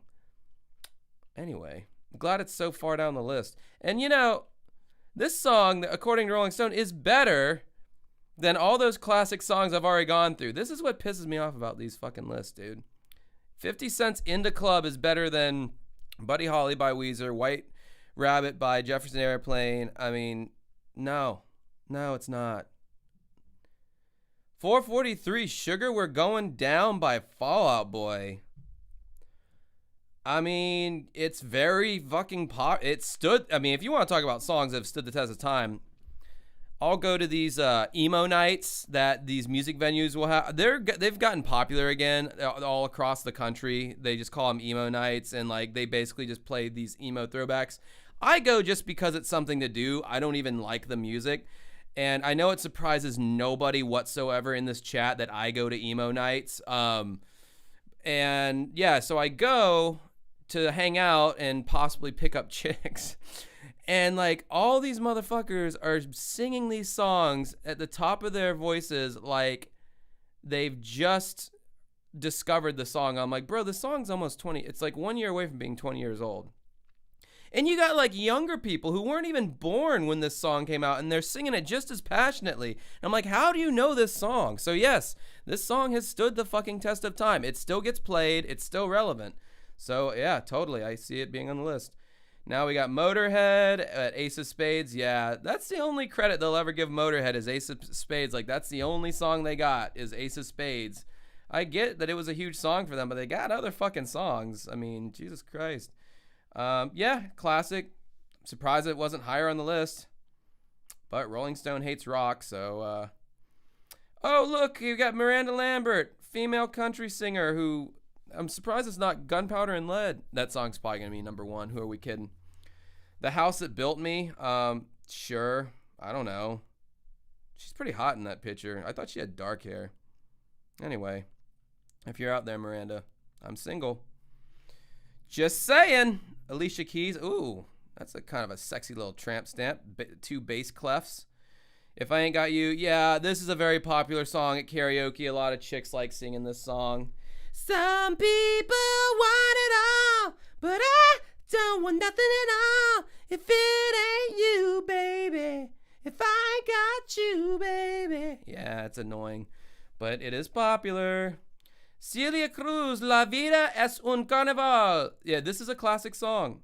Whenever I play this one, the Hispanics in the room start going crazy with the bachata and merengue, and I don't know what dance you do to this song. Yeah, no, this song, damn, this came out in 1998? Look how old this picture looks, dude. This looks like from the 60s. Okay. I guess it came out in 1998. What's this advertisement? Oh, okay, Rosetta Stone. I saw Speak German. I'm like, we were just talking about that. What's this? I have no idea what this is. Megan Thee Stallion and Beyonce Savage remix. No! Savage. Bougie, classy, bitchy. My crotch is fucking itchy. No, this song is oh my god, look at all these writers, bro. That's Megan Thee Stallion, I'm assuming. Megan Pete, Anthony White, Beyonce Knowles, Bobby Session Jr., Terrius Nash, Brittany Stara Hazard, Derek Milano, Jordan Collier, Thorpe. What's up with all these people with 4 fucking names? And Sean Carter. What, Jay-Z had a hand in this? Bro, that's like fucking 17 writers for Savage. Classic, bougie, classy. Like, what the fuck? Why is rap so stupid? Why does it take a room full of people to write? I guess it takes that many people to like write such dumbed down, ignorant lyrics that like one single person isn't dumb enough, so they got to get a bunch of dumb people to like really boil it down. Lucinda Williams, Passionate Kisses. I fucking hate this song. Passionate kisses, whoa, passionate kisses. This is a song that Walgreens and CVS love playing. This is a CVS Walgreens Muzak darling. They love playing this song. It's so safe and broad that it's not really going to offend anyone. Like, oh god, I hate this song. I wish it wasn't on the list. Carly Rae Jepsen, Call Me Maybe. This was a big song. Did kind of stand the test of time. The thing about Carly Rae Jepsen is she's grown this weird, mostly male, like cult following, where like even Anthony Fantano, Mr. Needle Drop guy, like loves Carly Rae Jepsen, and apparently it's one of those things where it's like, oh nah, bro, you gotta check out the rest of her music. It's really good. And see, look, pop song, 3 writers. Carly Rae's one of them. Like, that makes more sense to me. All right, let's see what these comments say. Man, I've ignored the comments for a long time.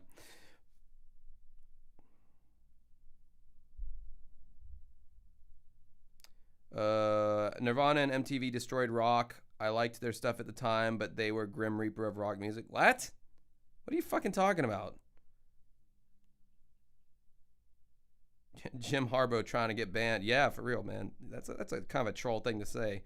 How did Nirvana so what, are you like one of those 80s cock rock guys where you're like, if they're not singing like lick it up, oh, like that can only be rock to you, and anything else is just like you sound like a boomer.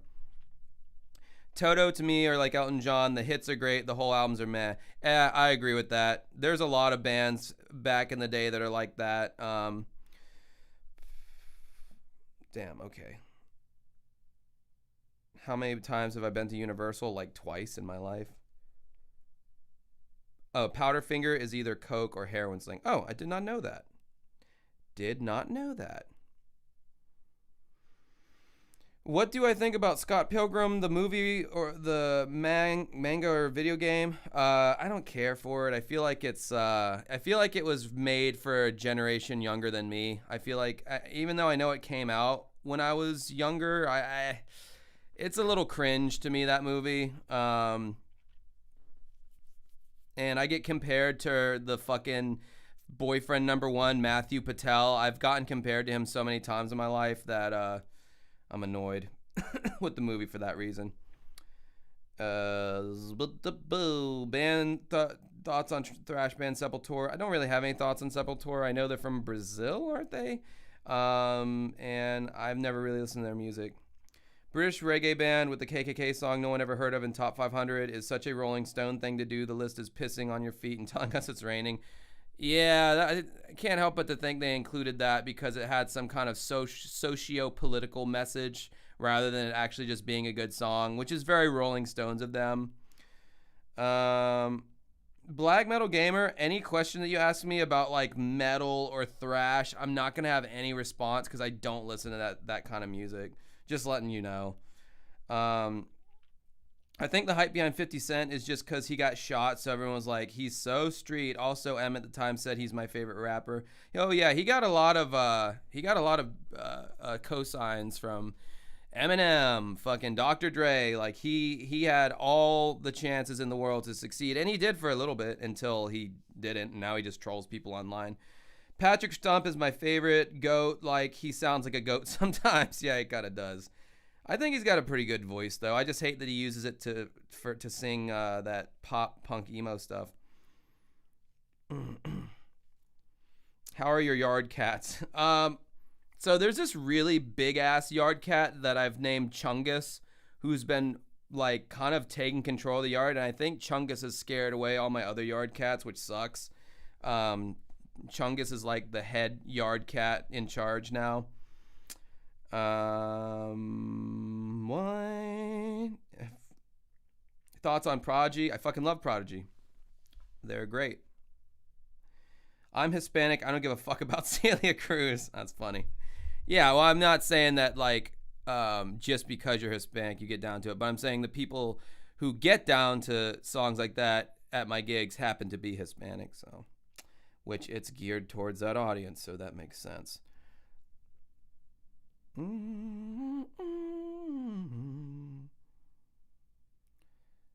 Why does it take so many writers to put together a trash song? David, I'm asking myself that same question.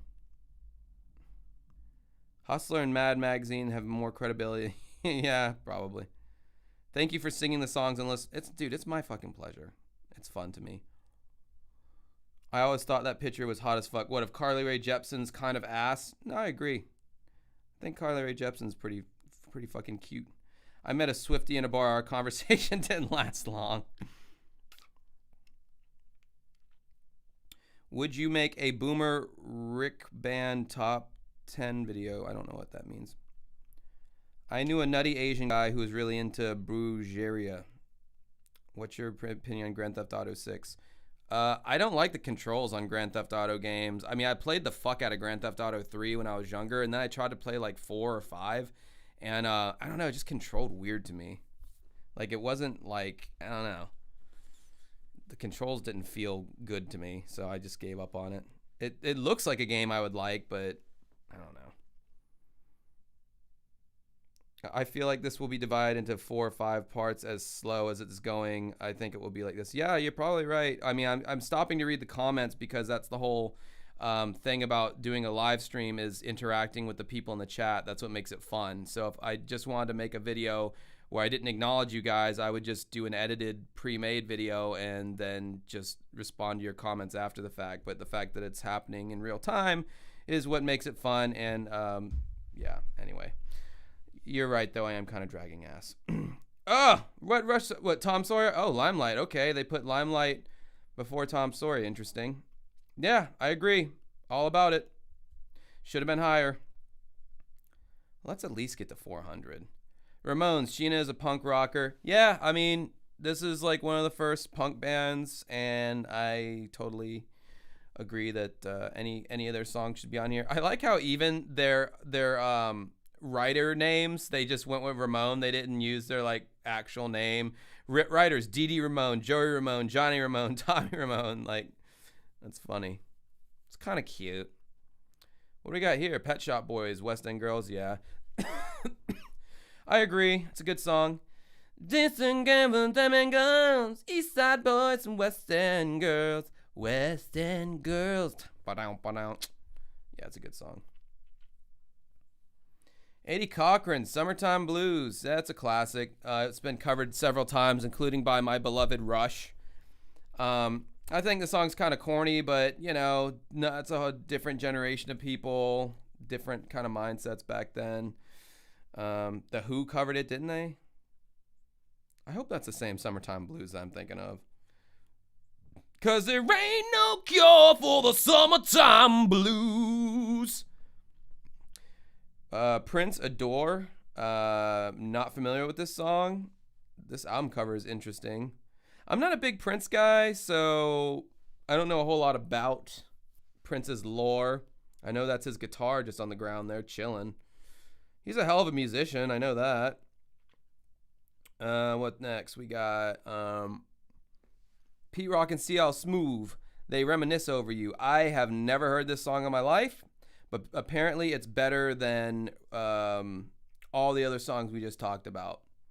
A song I have never heard of. I've heard most old school rap songs. This song came out in 92. Never heard of this song in my life. Okay. Queen and David Bowie, Under Pressure. Hot take. I don't like this song. I never have. I don't know. I don't know if Vanilla Ice ruined it for me with his me hearing Ice Ice Baby before I heard Under Pressure and hating that song. Yeah, I don't think David Bowie has all that great of a voice. I don't know. It just, Queen usually like rocked like pretty hard, and this song was not rock at all. I don't know what this was. It was a weird song. Never was a big fan of it. Pressure, pressing down on me, pressing down on you. No man asked for. Bibba-dabba-day, dibba-da-do, bibba-da-bo. That's okay. Anyway, that's my impersonation of the song. Harry Styles, Sign of the Times. This, okay, it came out in 2017. I could have swore this song's newer than that. Man, people be gassing Harry Styles up like he's this prolific pop star. I'm not really seeing it. He's better than a lot of pop stuff out there, but I don't know, man. He's just like a new pop guy. I don't like, will this song stick around 10 years from now? I don't think so. And there is 1, 2, 3, 4, 5, 6 writers. But I mean, there's probably actually like instruments in this song and not just like a milli where it's like 3 sounds and there was like 5 or 6 there's 4 writers to make humilly, humilly, humilly, hummy, humma, hum with a beat behind it. That took 4 writers. Okay. Next we've got 427 Sugar Hill Gang Rappers Delight. I'm surprised this song isn't higher up on the list. This song was like one of the first like rap songs ever, 1979. It was either this one or what is it? Grandmaster Flash's Don't Push Me 'Cause I'm Close to the Edge. I'm trying not to lose my head. Ha ha ha ha ha. The Message by Grandmaster Flash. Yeah, it was either that one or this one was like one of the first. Oh, Nile Rodgers was involved with this, who played on Get Lucky by Daft Punk. Wow, okay. Yeah, I'm surprised the song's not higher up on the list. I used to know one of the verses in this song. Have you ever been to your friend's house to eat, but the food just wasn't no good? The beans were soggy, macaroni was wet, and the chicken tasted like wood. So you try to play it off like you think you can by pretending that you're full. And your friend says, Bubba, no, whatever. I'm an embarrassment to myself. Let's read the chat here.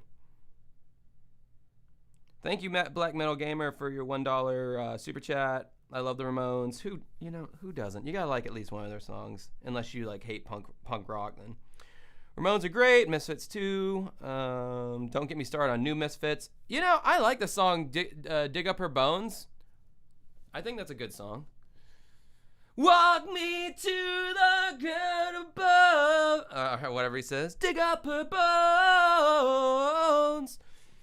I'm not a David Bowie hater. I just don't really care for him. I do like his 90s stuff, like I'm Deranged and Jump, They Say. Those are cool songs. But I'm not a huge fan of the guy's voice.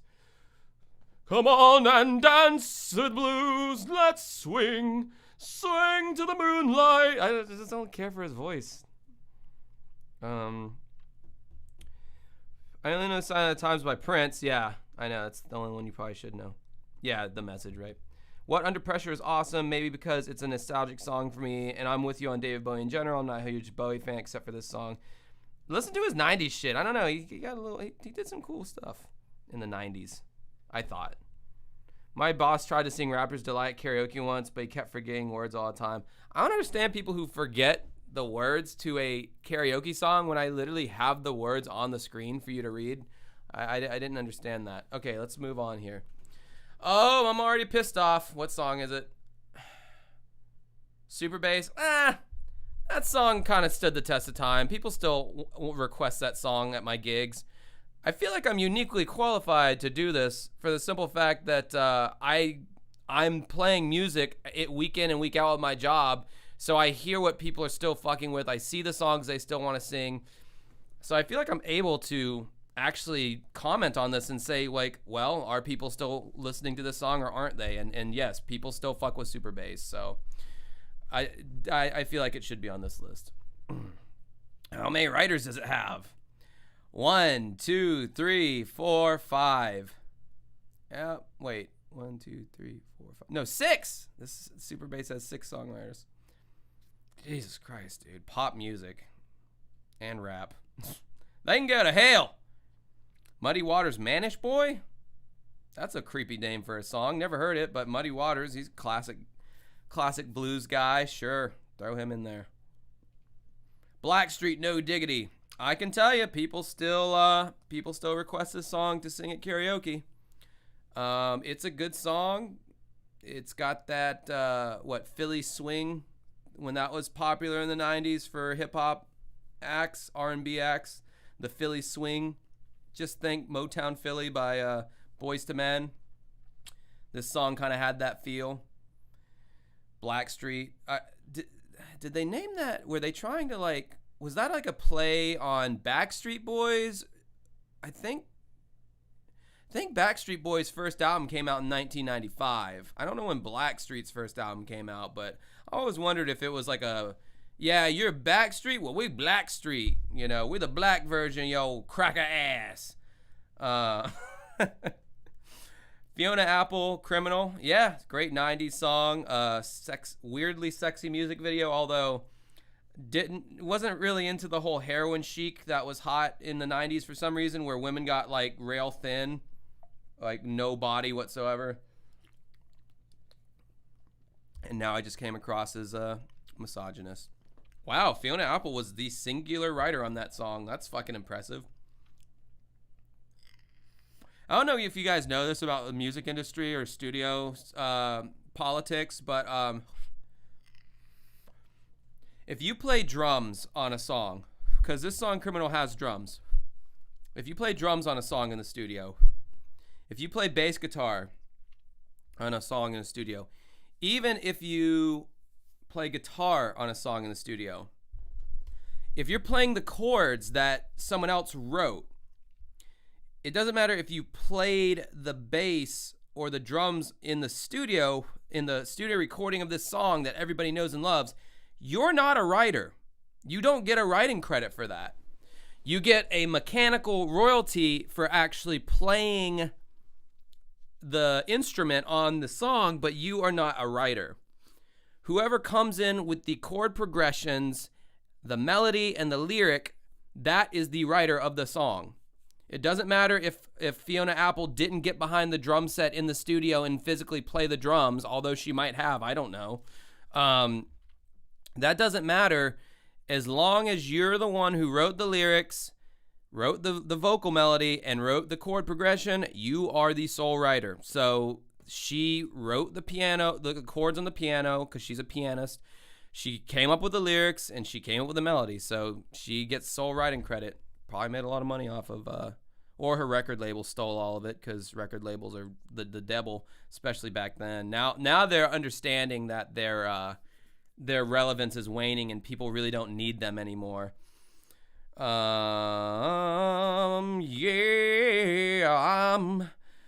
Butt rock guy.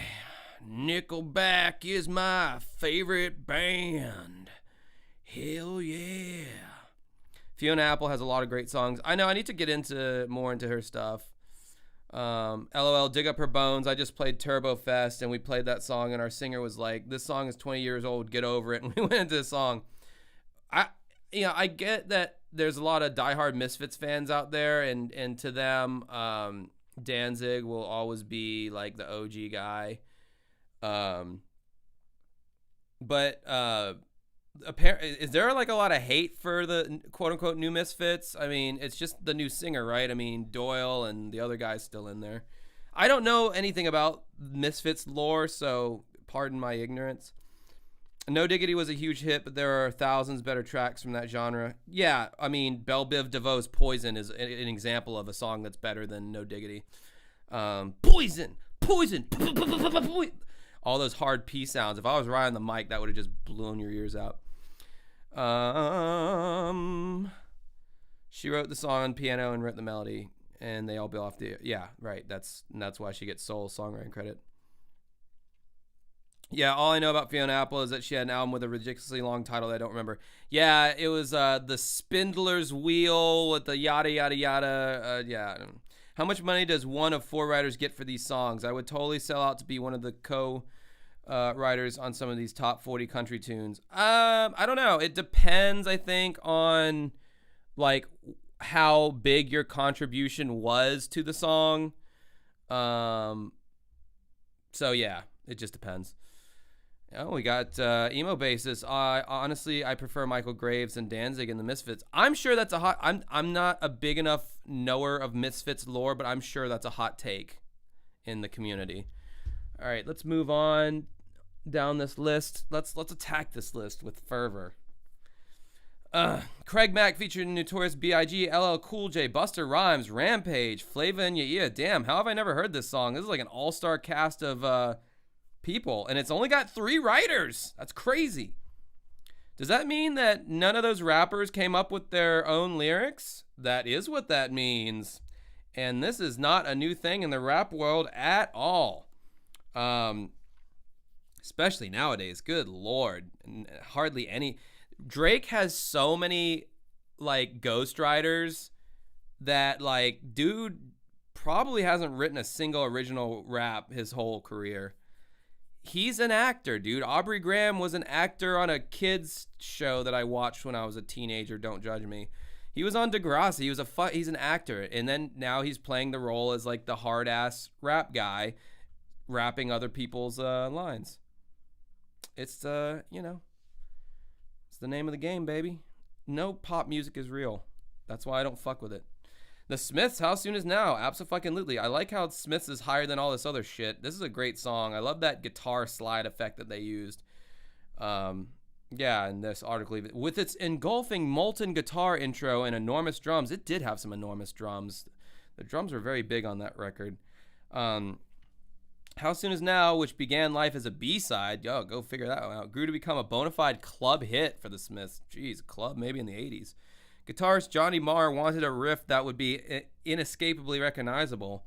When it plays in a club or a pub, he said everyone knows what it is. Marr came upon the song's guitar riff hungover at an afternoon session after producer John Porter asked him to replicate the Elvis Presley classic That's All Right. Porter later recalled thinking, now we've got a band that could be like R.E.M. are now. Well, yeah, R.E.M. was like... they were seen as like the big indie sellout band because they got so successful. And yeah, this song, this is one of those songs where like none of the other Smith songs really sound like How Soon Is Now. You shut your mouth, how can you say I go about things the wrong way? I am human and I need to be loved just like anybody else does. Is that a good Morrissey impression? I think it's okay. Kind of sings like Kermit the Frog a little bit. Oh, hell yes. Mamas and the Papas, California. All the leaves are brown, and the sky is gray. I went for a walk. Now, this is a great song. I love this fucking song. Who wouldn't like this song? Anyway. Oh, it's 420 too. Get it, weed. Too bad there's not a 540. Waka Waka. Gotta throw something out for the AVGN fans or haters, whatever. All right, what's this? Fantasy Mariah Carey. Yeah, of course a Mariah Carey song's gonna be in here. That's fine. I don't care. She's a legend at this point. I don't really care for her music, but I get why, you know, she would have appeal. Booker T and the MG's Green Onions. Yes, this is a classic fucking song. Love it. Great kind of jazzy, whatever you want to call it. Famously heard in the movie The Sandlot. Just a good song. What can you say? Trying to take as big of a hit off of this vape daddy as I can. Oh, really? Mark Ronson and Bruno Mars' Uptown Funk? I mean, yeah, this song, like, they were bringing back the funk music of a bygone era. So, yeah, I mean, I get it. My biggest problem with Bruno Mars is from the very beginning of his career, he's ripped off other artists. I mean, you can pick almost any song he's done, and I can tell you, and it's usually like older artists that he rips off. Like Locked Out of Heaven, that's a Police song, straight up. Uptown Funk, that is any number of funk bands. That's Earth, Wind, and Fire. That's the Gap Band. That I could see that being like an early Michael Jackson song. It's not original, but no one's making modern funk music anymore. So there was a void that needed to be filled. And you know what? People still fucking dance to this song when I put it on. So holy shit, look at all those writers. 1, 2, 3, 4, 5, 6, 7, 8, 9, 10 writers. We've hit a new level. Wow. 10 writers to make this song, dude. I get that it had like it's got like a horn section and all that, but stop. Wait a minute. Grab my cup, put some liquor in it. Like, is Bruno Mars even one of the writers on this song? Unless he goes by a different name than Bruno Mars, then no, he did not even contribute anything to this. Must be nice to have someone just write a hit song for your ass and all you gotta do is sing it. I wish someone would write my band a fucking hit song so we could get out of this fucking shithole of a city. Oh, we got a Pearl Jam. Alive. Huh. That's a odd choice. Here I'm still alive. Yeah.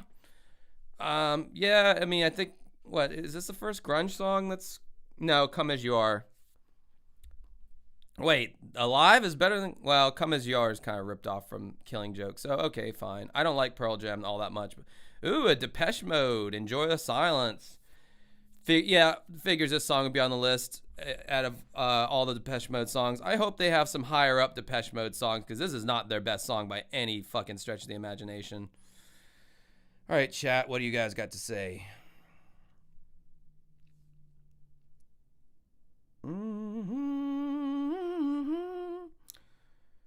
To the Pawn, the entire album is like a poem. All right, okay, I don't know what that is.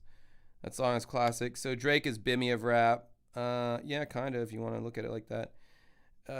LOL, I first saw Drake on Degrassi. He was wheelchair bound, and the episode was about how he could finally get a boner. I remember that episode. Yes, dude, that's what I'm saying. How he really pulled the wool over people's eyes by selling himself as like a real hard-ass rapper, motherfucker. I'm gonna have to do a drive-by. Gotta clean it up, clean up the mess. People be talking that shit. Get hit. Yeah, wheelchair Jimmy from Degrassi. Yeah, I remember that. He took like Viagra or something in the episode. He finally got a boner. Shit was so funny. Yeah, the writers for 10 writers for Uptown Funk, bro. Go fucking figure. That's insane.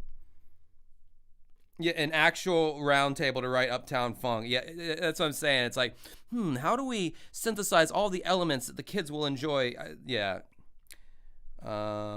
James Jamerson is the master of funk. He's a bassist, right? He's like the legendary bass player, I believe.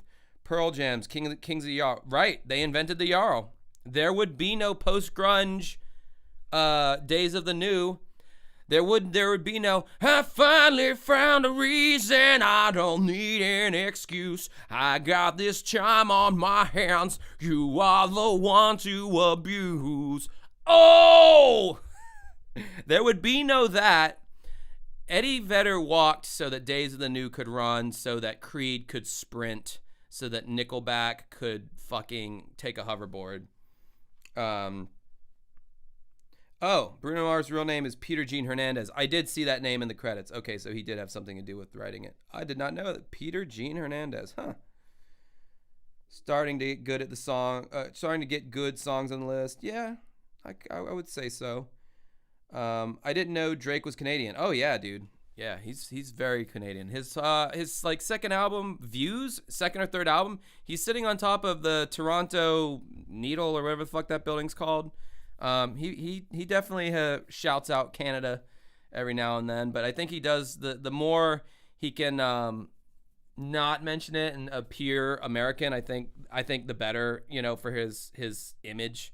Because when we think of hard ass legit rappers, we don't typically think of Canadians because they got universal health care. Anyway, I wish we did too. I wish I lived in Canada, but it's too cold. Blondie, Dreaming, never heard that Blondie song, so I'm just gonna skip it. Debbie Harry, God, she was so fucking hot back in the day. All right, up next we've got 413, Them, Gloria. I did not know there was a gender-neutral band back in the day. That is innovative. Don't know this song, Gloria. It says writers Van Morrison. Was this Van Morrison's like first band? Maybe the article will tell me. When Van Morrison wrote his first hit, Gloria, with the Belfast garage band Them, he was just another hungry young rocker. But okay, so yeah, it was his first band. Okay, that's cool. Van Morrison, the Rolling Stone, the old fuddy-duddies up there in the offices, they love them some Van Morrison. I do know that.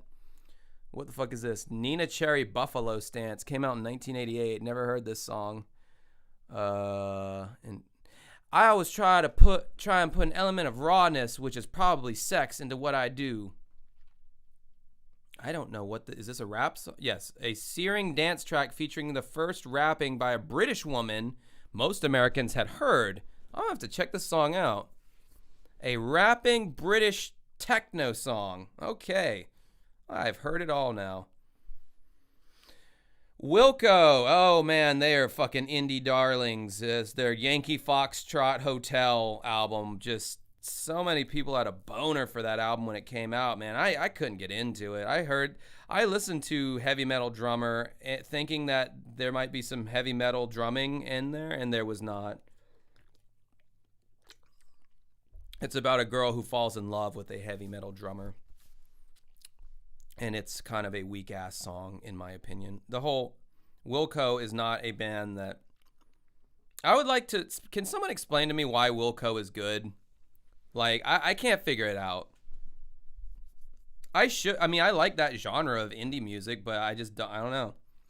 Wilco, Neutral Milk Hotel, I just can't get into those bands, man. There's nothing there for me. It's boring. Allman Brothers, Whipping Post. That's a classic.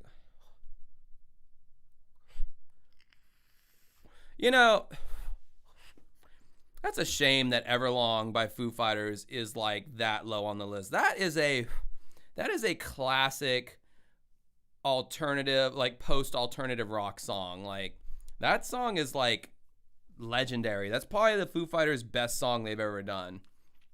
And I know that's a very mainstream thing of me to say, but it's true though. Like, I can't believe they put this song all the way down in the 400s. Like, at least the 200s or 300s, but this is too low for this song. This song's great. Okay, I got a quasi-official pop cultural envoy, whether it's been arranged for strings, blah, blah, blah, blah. Okay, whatever. I don't feel like reading all that. Cat Stevens, Father and Son. Never heard it. Leonard Skinner. Freebird. Dude, 407 for Freebird? Are you fucking kidding me? This song's a fucking classic with two writers. Very complex song. Like, legendary song. Song that people yell out at every concert since the damn song came out. And you're going to put it at 407?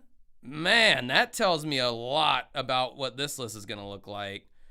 This is a classic fucking song, dude. Rolling Stone, a magazine named after a fucking rock band, is gonna put Freebird at 407. Maybe it's because of the fact that I'm from Jacksonville, but this triggers me. I am now triggered. This is what triggered looks like, guys. All right, what's the chat saying here? Jeremy spoken with arms wide open while hanging by a moment. Drake is also Jewish. Wow. He checks all the boxes. That's why they wanted him to be the face of pop music. He's black, he's white, he's not an American, he's from Canada, he's Jewish. If only he was a woman, he would have been everything. Debbie Harry is friggin' hot. He still is. She's aged a bit, but yeah, she still got it. Debbie Harry is still hot for her age. Debbie Harry's such hot. I'm glad so many people agree with me on that. God damn, she was hot. Wilco, so many people had a bone for them. Yeah, they did, and I don't know why. Wilco is a shop that just went into administration in the UK. Okay. Is it weird that I do my arm like this? It feels relaxing to me, but I feel like it looks weird on screen. How is Everlong so low? It's top 100. That's what I'm saying, dude. These people, I'm telling you, there is not a singular rock fan that works at Rolling Stone anymore. Have you heard Dave Grohl's project before, Foo Fighters? No, don't care to. Don't really like the Foo Fighters all that much. I think Dave Grohl is a little overrated. Yeah, I'm just gonna leave that there. Yeah, I know. Everlong, Freebird, like so fucking low on the list. You've heard Father and Son if you've seen Guardians of the Galaxy 2. I don't think I have. Oh no, I think I did. They pack so much shit into that soundtrack, that movie. Right, the fucking guitar solo alone, the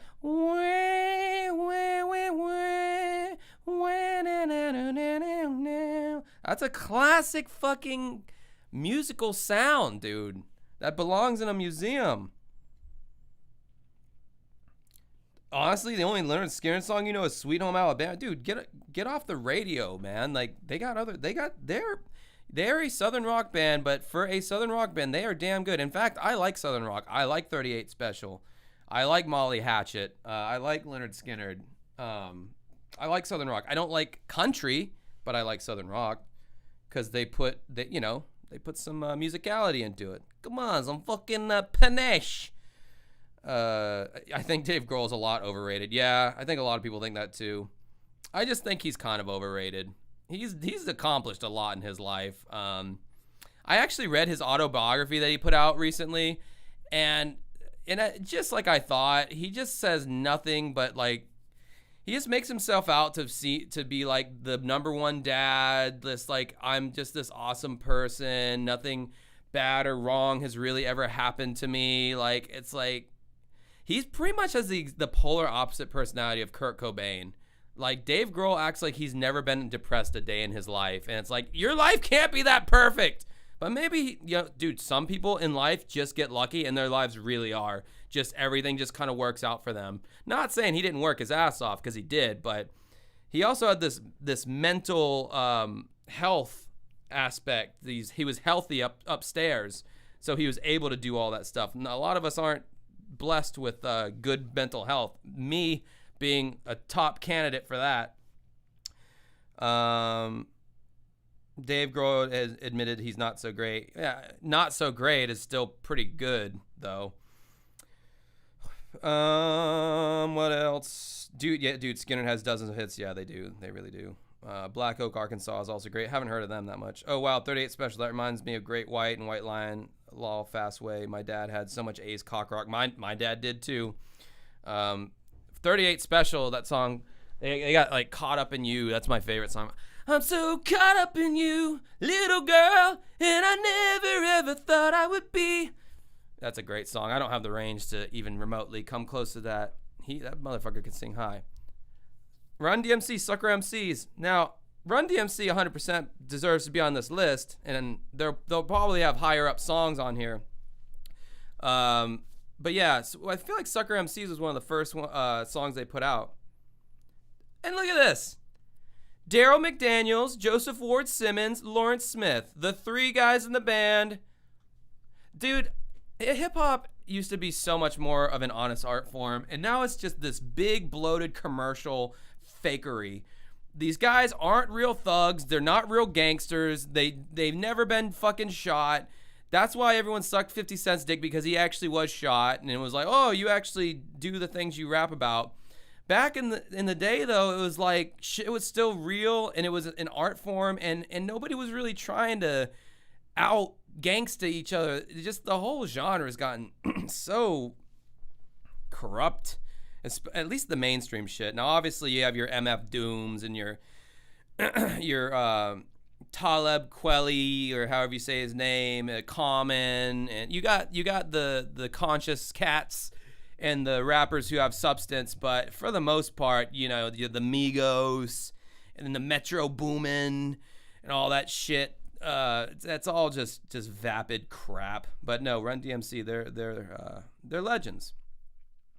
I wish that guy who called me racist earlier could be around to hear any of this, to see that, hey, maybe I'm actually just judging the music and not the the race of the person who made the music. But, you know, typical uber liberal is going to take any chance they can get to, you're a racist, you're dog whistling right now. Again, I'm not right wing or left, I'm fucking in the middle, but that is something that lefties like doing. I've noticed if you're left wing and you disagree with somebody, they're a Nazi or they're a racist. And if you're right wing and you disagree with somebody, they're a pedophile. Like, that's always the go-to major insults for both parties. Like, if you're right wing and you don't like someone, he's a pedophile. If you're left wing and you don't like someone, he's a Nazi or he's racist. Anyway, sorry to get off on that political rant. I hope that didn't trigger anybody. 405 Selena, Amor Prohibito. I know enough Spanish to know that is forbidden love or prohibited love. Yeah, I mean, I've never heard the song. I know the two Selena hits are Waiting on You, like in my room, and then I don't know. She's got a lot more hits in Spanish-speaking countries,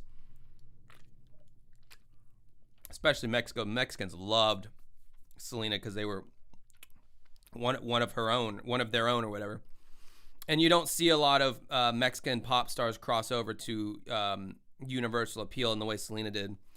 And man, I feel so bad for how she was murdered by her fucking it was like the bitch that was that kept up with her fan club or her nanny or some shit, like stabbed her in a hotel. Very sad. You know, you just, if someone dies of like old age or something, it's like, well, they were old. But when they were murdered, especially like when they were young, and again, suicide's different too, because like Kurt Cobain, like he wanted out and it sucked and it was tragic, but like it was his choice. You know, people get murdered. It's like if it were up to them, they'd still be alive, you know? So it's really sad. I'm turning this into like a bummer stream right now. Oh God. You know, through time, I've learned the virtue of Kiss, the value of Kiss. I've learned why they matter. I've listened to Paul Stanley's audiobook like 3 times. The dude is very well spoken, very intelligent guy. Hate Gene Simmons, but you know, he has his place as the bassist, you know, and the co-vocalist. Even though I hate his vocals, any Gene song I don't like. Paul Stanley had the way better voice. But this Rock and Roll All Night song sucks. I stayed away from Kiss for years and years because I heard this song on the radio and I thought, this sucks. Their makeup is corny, and if this is what they sound like, I'm good. But throughout the years, I've discovered songs like Love Gun and like their later stuff with like Psycho Circus, and it's like, okay, all right, this is pretty cool. I love how much of a fuck up Ace Frehley is. I love how just him and Peter Criss are like the two fuck ups of the band, and then Gene and Paul are like the parents. And that was the charm of the original lineup of Kiss, is that you had these two druggy goofball fuck ups, and then you had these two tight asses, tight wads. You know, it gave the band some personality, you know, and I miss that. It sucks that Peter and Ace aren't in the band anymore. You know, they got these robots, Tommy Thayer and Eric Singer, who just play everything perfectly and listen to Gene and Paul like the slaves that they need them to be. Ooh, Rufus and Shaka Khan, Ain't Nobody. Yeah, this song slaps. To this day, I love this song. Very good song. Surprised it's not higher on the list. All right, I know the chat probably said a lot of shit since the stuff that I've said. What else we got here?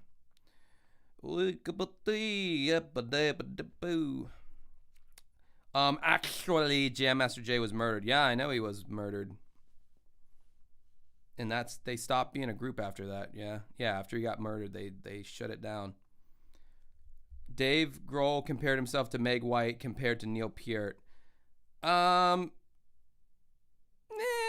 Maybe. Yeah, I mean, I don't know. I mean, Meg White is one of the worst like rock drummers that ever got big, but I don't know. Compared to Neil Peart, nah. Dave Grohl could sit in a room with Neil. Neil can definitely outplay Dave Grohl. Then again, a lot of people look at Neil Peart and they're like, well, his style is so robotic. Dave Grohl has feel. That was always the thing between John Bonham and Neil Peart, who's the better drummer. A lot of people say John Bonham simply because he had feel, but I think what they're mistaking for feel is tone. John Bonham had fat, fucking hairy tone to his drums. His drums sounded great. A lot of Rush's drum tones were not so great, but Neil's playing was so good it made up for it. Kiss has been trash for decades, 70s Kiss only. Yeah, I know a lot of people feel that way. He called you racist for knowing how to say black in another language. What a moron. Yeah, dude, like, you can get the fuck out of here with that. Psycho Circus, you stole my shit. Yeah, that shit was funny. Sing your song and do your dance. I'ma kick that ass through your leather pants. I remember that ICP song. Ashtray Decay. My ex interviewed Gene Simmons on the radio, 2004 in Toronto. He was so grody, LOL, like sweaty and just trying to hit on her in the interview. He was trying to plug an energy drink. Yes, I've heard many a story of Gene Simmons not only smelling bad, like in Ace Frehley's book, he had to bunk with Gene in their hotel room, and Ace talked about how Gene just never washed his pants, and you could just look at Gene Simmons and he looks like a smelly individual. And yeah, he always is thinking with his fucking cock. Like, it's really annoying. And I'm sure that he's sexually assaulted people who have not come forward yet, because for someone who is as big of a hornball as he is, like, I just don't think you can. Anyway, I'm not gonna go on that any further. Shaka Khan, yeah. After Dynasty, Kiss's discography is very hit and miss. Yeah, I know. The Parents, laughing my ass off. I don't know what that's about. Oh yeah, Gene and Paul. Yeah, seriously. Neil was tasteful as fuck. He was tasteful yet complex.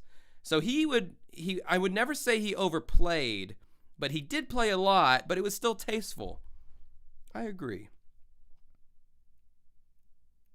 You ever seen Gene Simmons on Howard Stern thing where they get Simmons impersonator to go on at the same time? No, that sounds hilarious though. Hey, what's up, Peace Watcher? I know that you jump onto a bunch of my streams. Bill Withers, lovely day, gotta be. I don't like that song, but you know, it's Bill Withers, so what are you gonna do? Fleetwood Mac, Go Your Own Way. It's a classic song. I'm surprised I cannot wait to get to the upper echelons of this list. Like, what if these songs are this low? What do they consider higher? I am dying to know. Oh, got Bowie, Station to Station. Sadly, I am not super familiar. That's a cool ass album cover. Like, damn.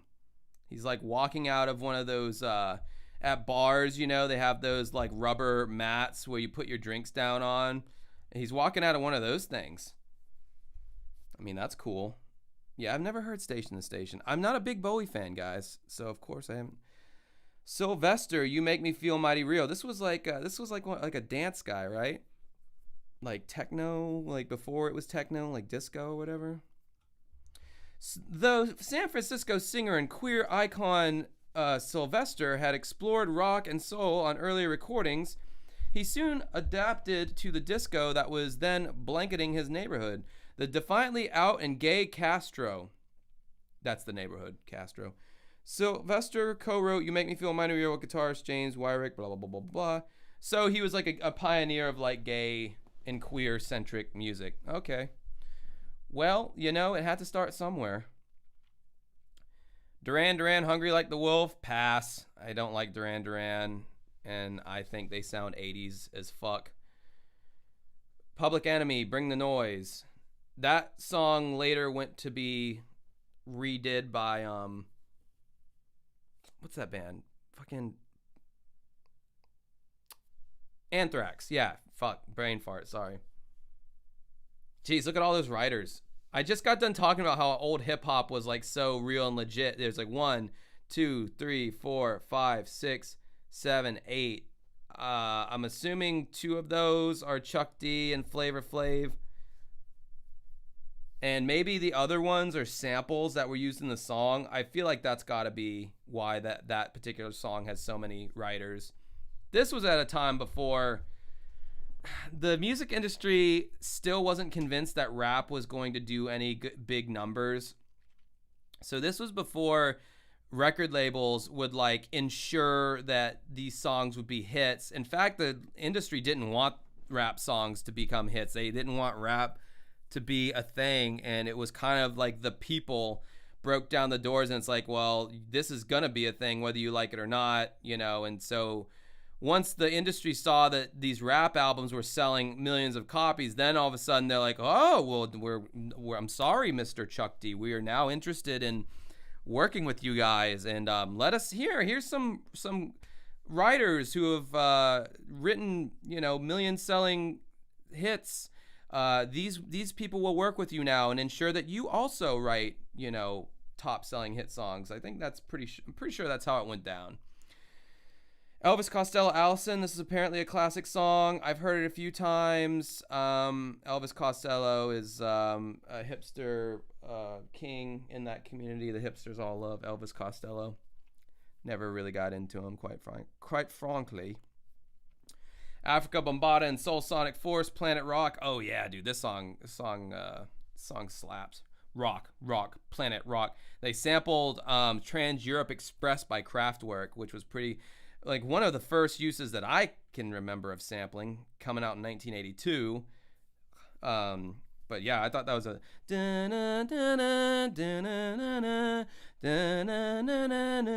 I thought it was a cool use of the sample. And, you know, made some money for the boys in Kraftwerk. I'm hoping. I'm not seeing their names in the credits. Where the fuck are they? Jeff Buckley. Now, I heard this is a classic 90s album. He died in a weird way. He, like, was with his buddy in New York, and he saw this river. He's like, hey, I'm going to go swim in this river. And he, like, jumped in, and he was in there for, like, 2 seconds, and then he was gone, and his body was found, like, down the stream, like, days later or something like that. And this was, like, the one album that he was able to, like, put out. And apparently he has the voice of an angel. Never really heard the album. I feel bad as a 90s connoisseur. I feel like I should have listened to that album at this point. James Brown, Say It Loud, I'm Black and I'm Proud. Now, this was a ballsy anthem for the late 60s where all the in the South, racial segregation was still going on, and there's all the shit with Vietnam and all that, and you know, black people were treated like shit in the South, probably other areas, and to have a singer come out and be like, yeah, you know, we're here, motherfucker, whether you like it or not. Very ballsy. Two writers, gotta love that.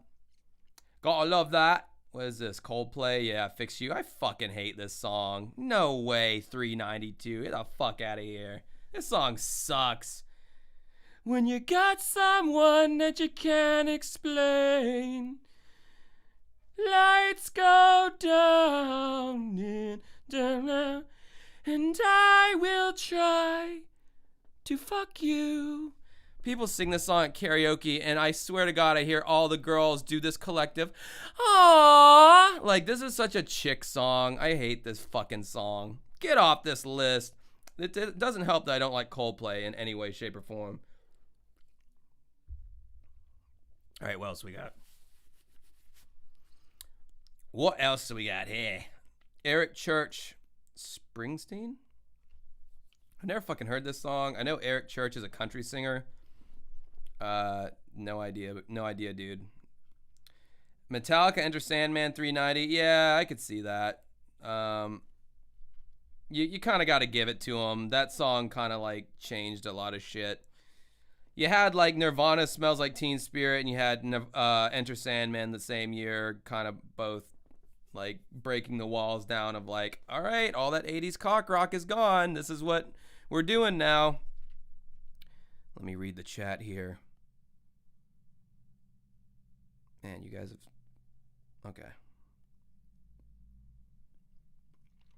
It's going to be all Cardi B in the top 10. You are probably correct on that, Peace Watcher. Station to Station. Station to Station. Why did I say it like that? It's such a classic. Yeah, I need to check that one out, I guess. Allegedly, Karen Carpenter was voted best drummer of 1975 by Playboy readers, and John Bonham was not pleased. Wow.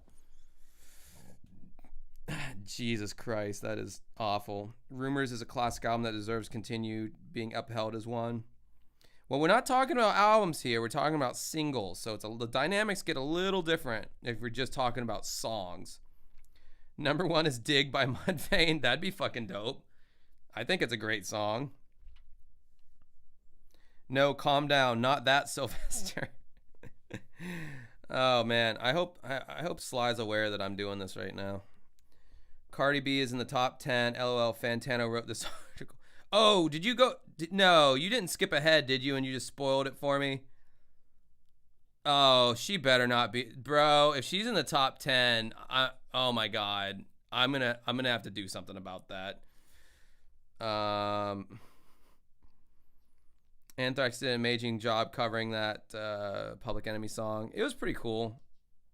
It was on Tony Hawk. Tony Hawk Pro Skater 2 kind of killed that song for me because it played like over and over and over and over again. So I got kind of sick of it.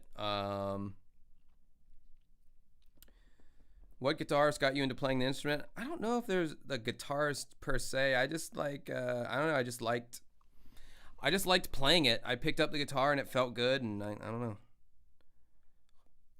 You know, there's a lot less people on the stream this time around, and honestly, I can keep up with the comments so much easier, so I'm not even complaining. Ice-T's punk band is called Body Count. Oh yeah, and they suck. God, they are so bad. Like he's still getting to play all these festivals like Body Count is. Don't Google Africa Bambaata's recent history. Very Epsteinish. Uh-oh. Yeah, you're right. I won't Google that then. Jesus. My city has a river, and unfortunately, we heard of that happening every year. Really?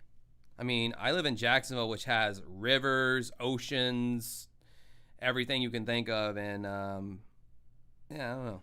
Buckley is good, but kind of overrated. That's the sense that I got. I got the sense that Buckley is probably good, but probably overrated. Yeah, Fix You. That song sucks. Thrash ain't cock rock. I never said it was. Would have thought Enter Sandman would have been placed much higher. Yeah, I kind of did too, honestly. That was kind of like a legendary song. They played it on the radio all the fucking time. I know that much. 10-1 odds. A Nirvana song is number one. And no, I have not checked this list at all. Rough ETA on the Feldman video. Probably later this week. Maybe, well, today's Wednesday. Maybe Saturday. I've got all of my footage filmed. I just have to edit everything, and I feel like it's going to be a long edit. I was editing it last night, foolishly thinking that I was going to put it out today, and it was like 4 o'clock in the morning. I'm like, dude, I have so much. I'd have to pull an all-nighter to get this out on Wednesday. So I was like, fuck it, I'm doing the live stream. Because I'd fixed the problem anyway, too. I can actually scroll now, like do this little action here. I wasn't able to do this last time. I couldn't fucking scroll.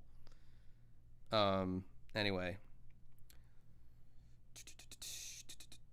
I didn't jump ahead. The article was written by Fantano. I was just playing off of content. Okay. You said Metallica left behind Cock Rock to make the Black Album. No, I was saying that because of Metallica's Black Album and Nirvana's Nevermind, all those Cock Rock albums that were popular in the 80s, it pushed them aside. I wasn't saying that Metallica... I know that Metallica was a thrash band, and they were even kind of thrash still on the Black Album. That's all I was saying. I think you misunderstood what I was saying. Load and Reload is as close as Metallica got to Cock Rock. I would say that they were trying to be an alternative rock band at that point. I think that they saw, like, Metallica lost all their self-esteem after Black Album, I think, and self-confidence.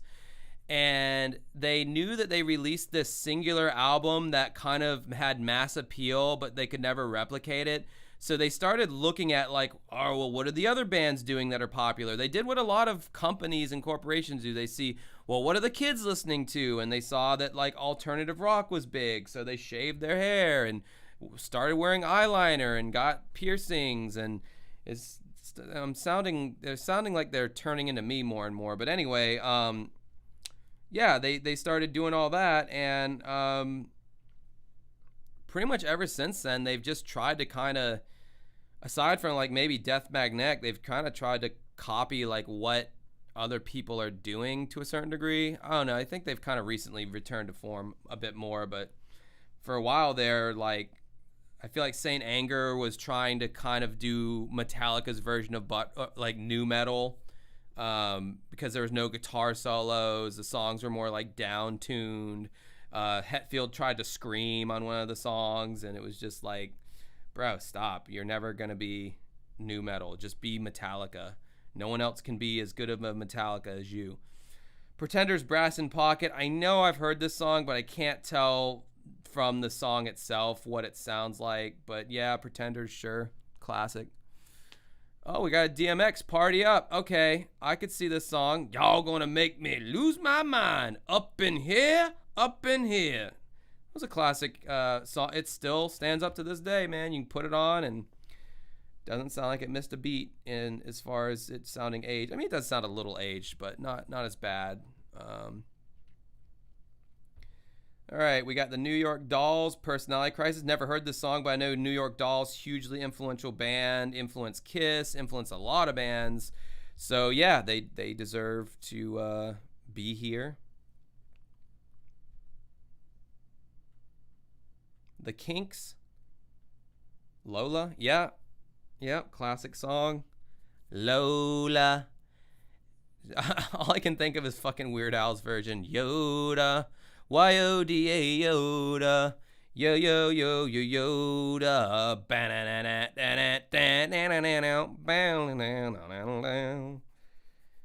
Diana Ross, I'm Coming Out, classic song. I'm coming out, I want the world to know. Damn, Nile Rodgers was on this one too, man. Guy's a classic. Guy's a goat. And then the song was famously, I would say lazily sampled by B.I.G. for the song Who's Hot, Who's Not? I forget the name of it. Mo Money, Mo Problems. I felt like this was a lazy sample because they literally just took the song wholesale and just put a beat on it and rapped over it. Oh, God. No, no, no. And why is this song higher than all these other classic songs? No! This song is too new, first of all, and it's garbage. It's a garbage fucking trashy ratchet pop rap song. And I think the only reason it probably made it this high is because, well, trust me, I'm well aware that there's going to be Cardi B songs that are higher than this, so my rage meter is readying itself. I think because it's got that, oh my God, look at those writers! You guys! 1, 2, 3, 4, 5, 6, 7, 8, 9, 10, 11, 12, 13, 14, 15, 16 writers! And they're sampling a song, and that might be where some of the writers come from, because they sampled, I like it like that, I like it like that, I got soul, ah, baby. I know they sampled that song in this song, but god damn. And look how long their all these Hispanic names, Benito Antonio Ocasio Martinez, Edgar Wilmer Semper Vargas, Jesus, Jose Alvaro Balvin Osario, and I can't do a Hispanic accent. I just found that out 2 seconds ago. I was today years old when I found that out. All right, who we got by Redbone, Childish Gambino. Okay, well, yes, it was a good song. Shit. It was a good song when it came out, but I'm telling you, dude, nobody talks about this song anymore. Nobody's requesting it. Yeah, they sang the shit out of it at karaoke, and I played it a lot back in the day, but nobody talks about it anymore. I even forgot it existed. You know what? I'm going to save this song to my Spotify playlist for my gigs because this is a good song, and I forgot that it existed, so I'm going to add this to my pop crap playlist that I have at my gigs. No, this song should not be this high. This should have been in the 400s, I feel. Fiona Apple, Paper Bag. Never heard this song. Came out in 1999, same year as Criminal. Huh, must be a damn good song if it's that much higher than Criminal. I'll have to check it out. There's so much shit that I mean to check out, and then I forget, and then I just never get around to it. I suck. Who the fuck are the Slits? Typical Girls. This looks like a band that pioneered genderqueer stuff, if I had to go based off of the album cover alone. Inspired by the first flash of UK punk, but uninterested in any of its cliches, London's The Slits laid out their feminist vision on Typical Girl. Yep, I called it. Typical Girls, a salvo against received gender tropes that caroms between peppy pop punk reggae and a bit of boogie, blah, blah, blah. I bet this song sucks, but just based on the subject matter, Rolling Stone's like, oh yeah, this is going super high on the list, bro. What is this album cover? Fuck, Fountains of Wayne, Radiation Vibe. I love this album cover. Holy fuck. I gotta know the story behind why is Nana wearing those garish AI-generated glasses. Wow.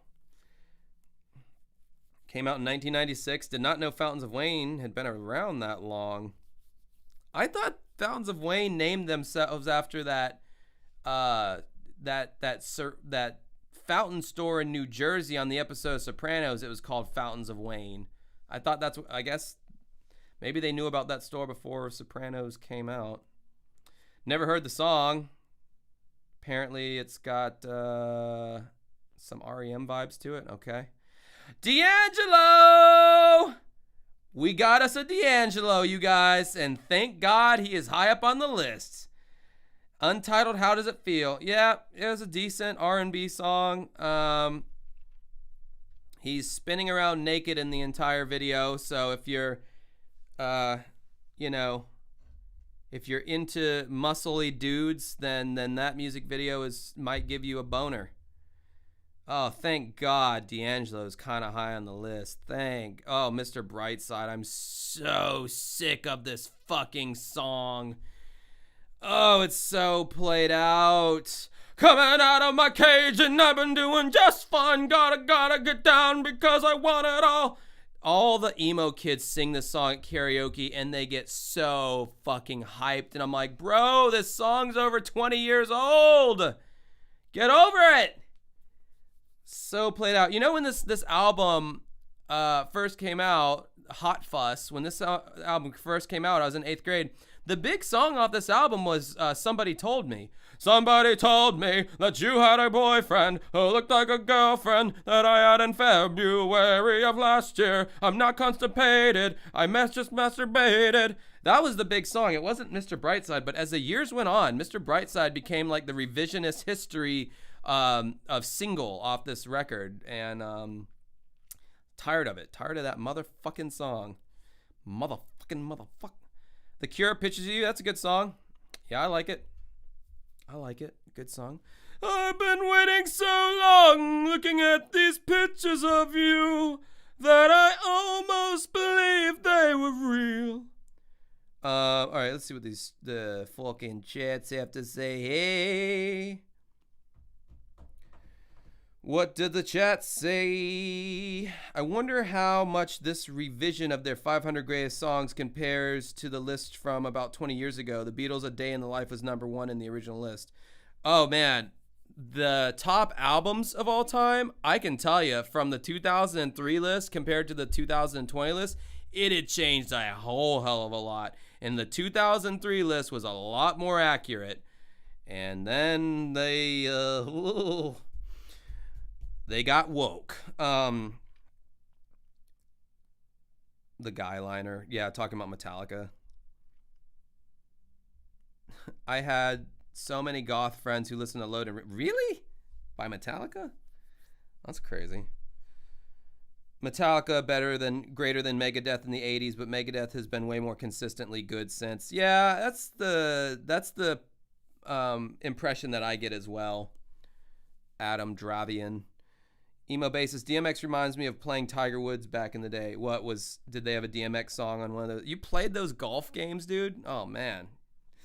You and I have very different tastes in video games. David Stanley, Metallica did wear eyeliner. Yes, I'm aware. Josh Toten, yeah, Weird Al ruined a lot of things for me. Like, not in a bad way. I just only hear his covers for some of the songs. Dude, totally. I'm the same way.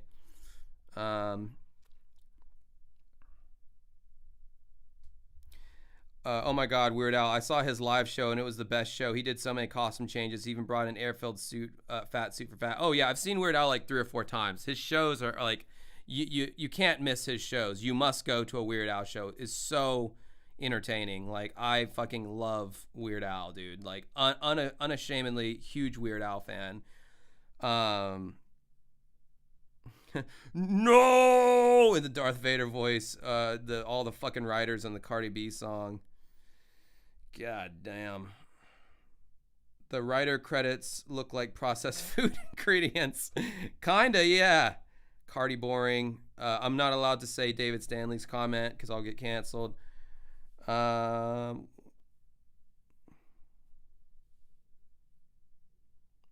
a new record for fucking songwriters, dude. Jesus Christ. God, my nose is so itchy from these lights. I'm still waiting for D'Angelo. Well, my friend, we got it.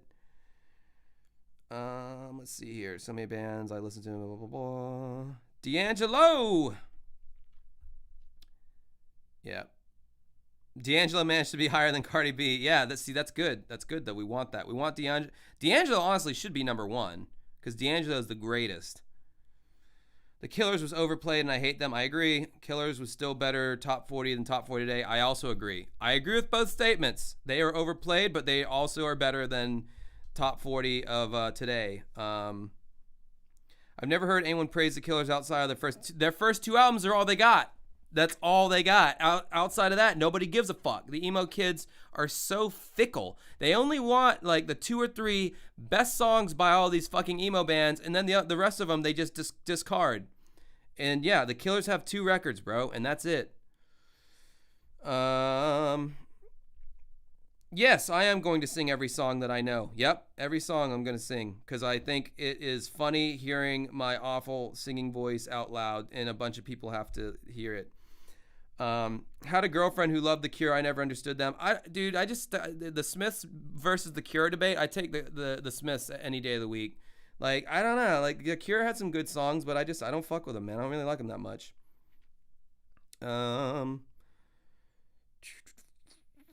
You've seen Weird Al 3 times. That's amazing. I still have a flyer on my wall. I also used to host a college radio show. Almost got to interview Al. Was on the phone with his tour manager. Why didn't you get to interview him? That sucked that you didn't get to interview him.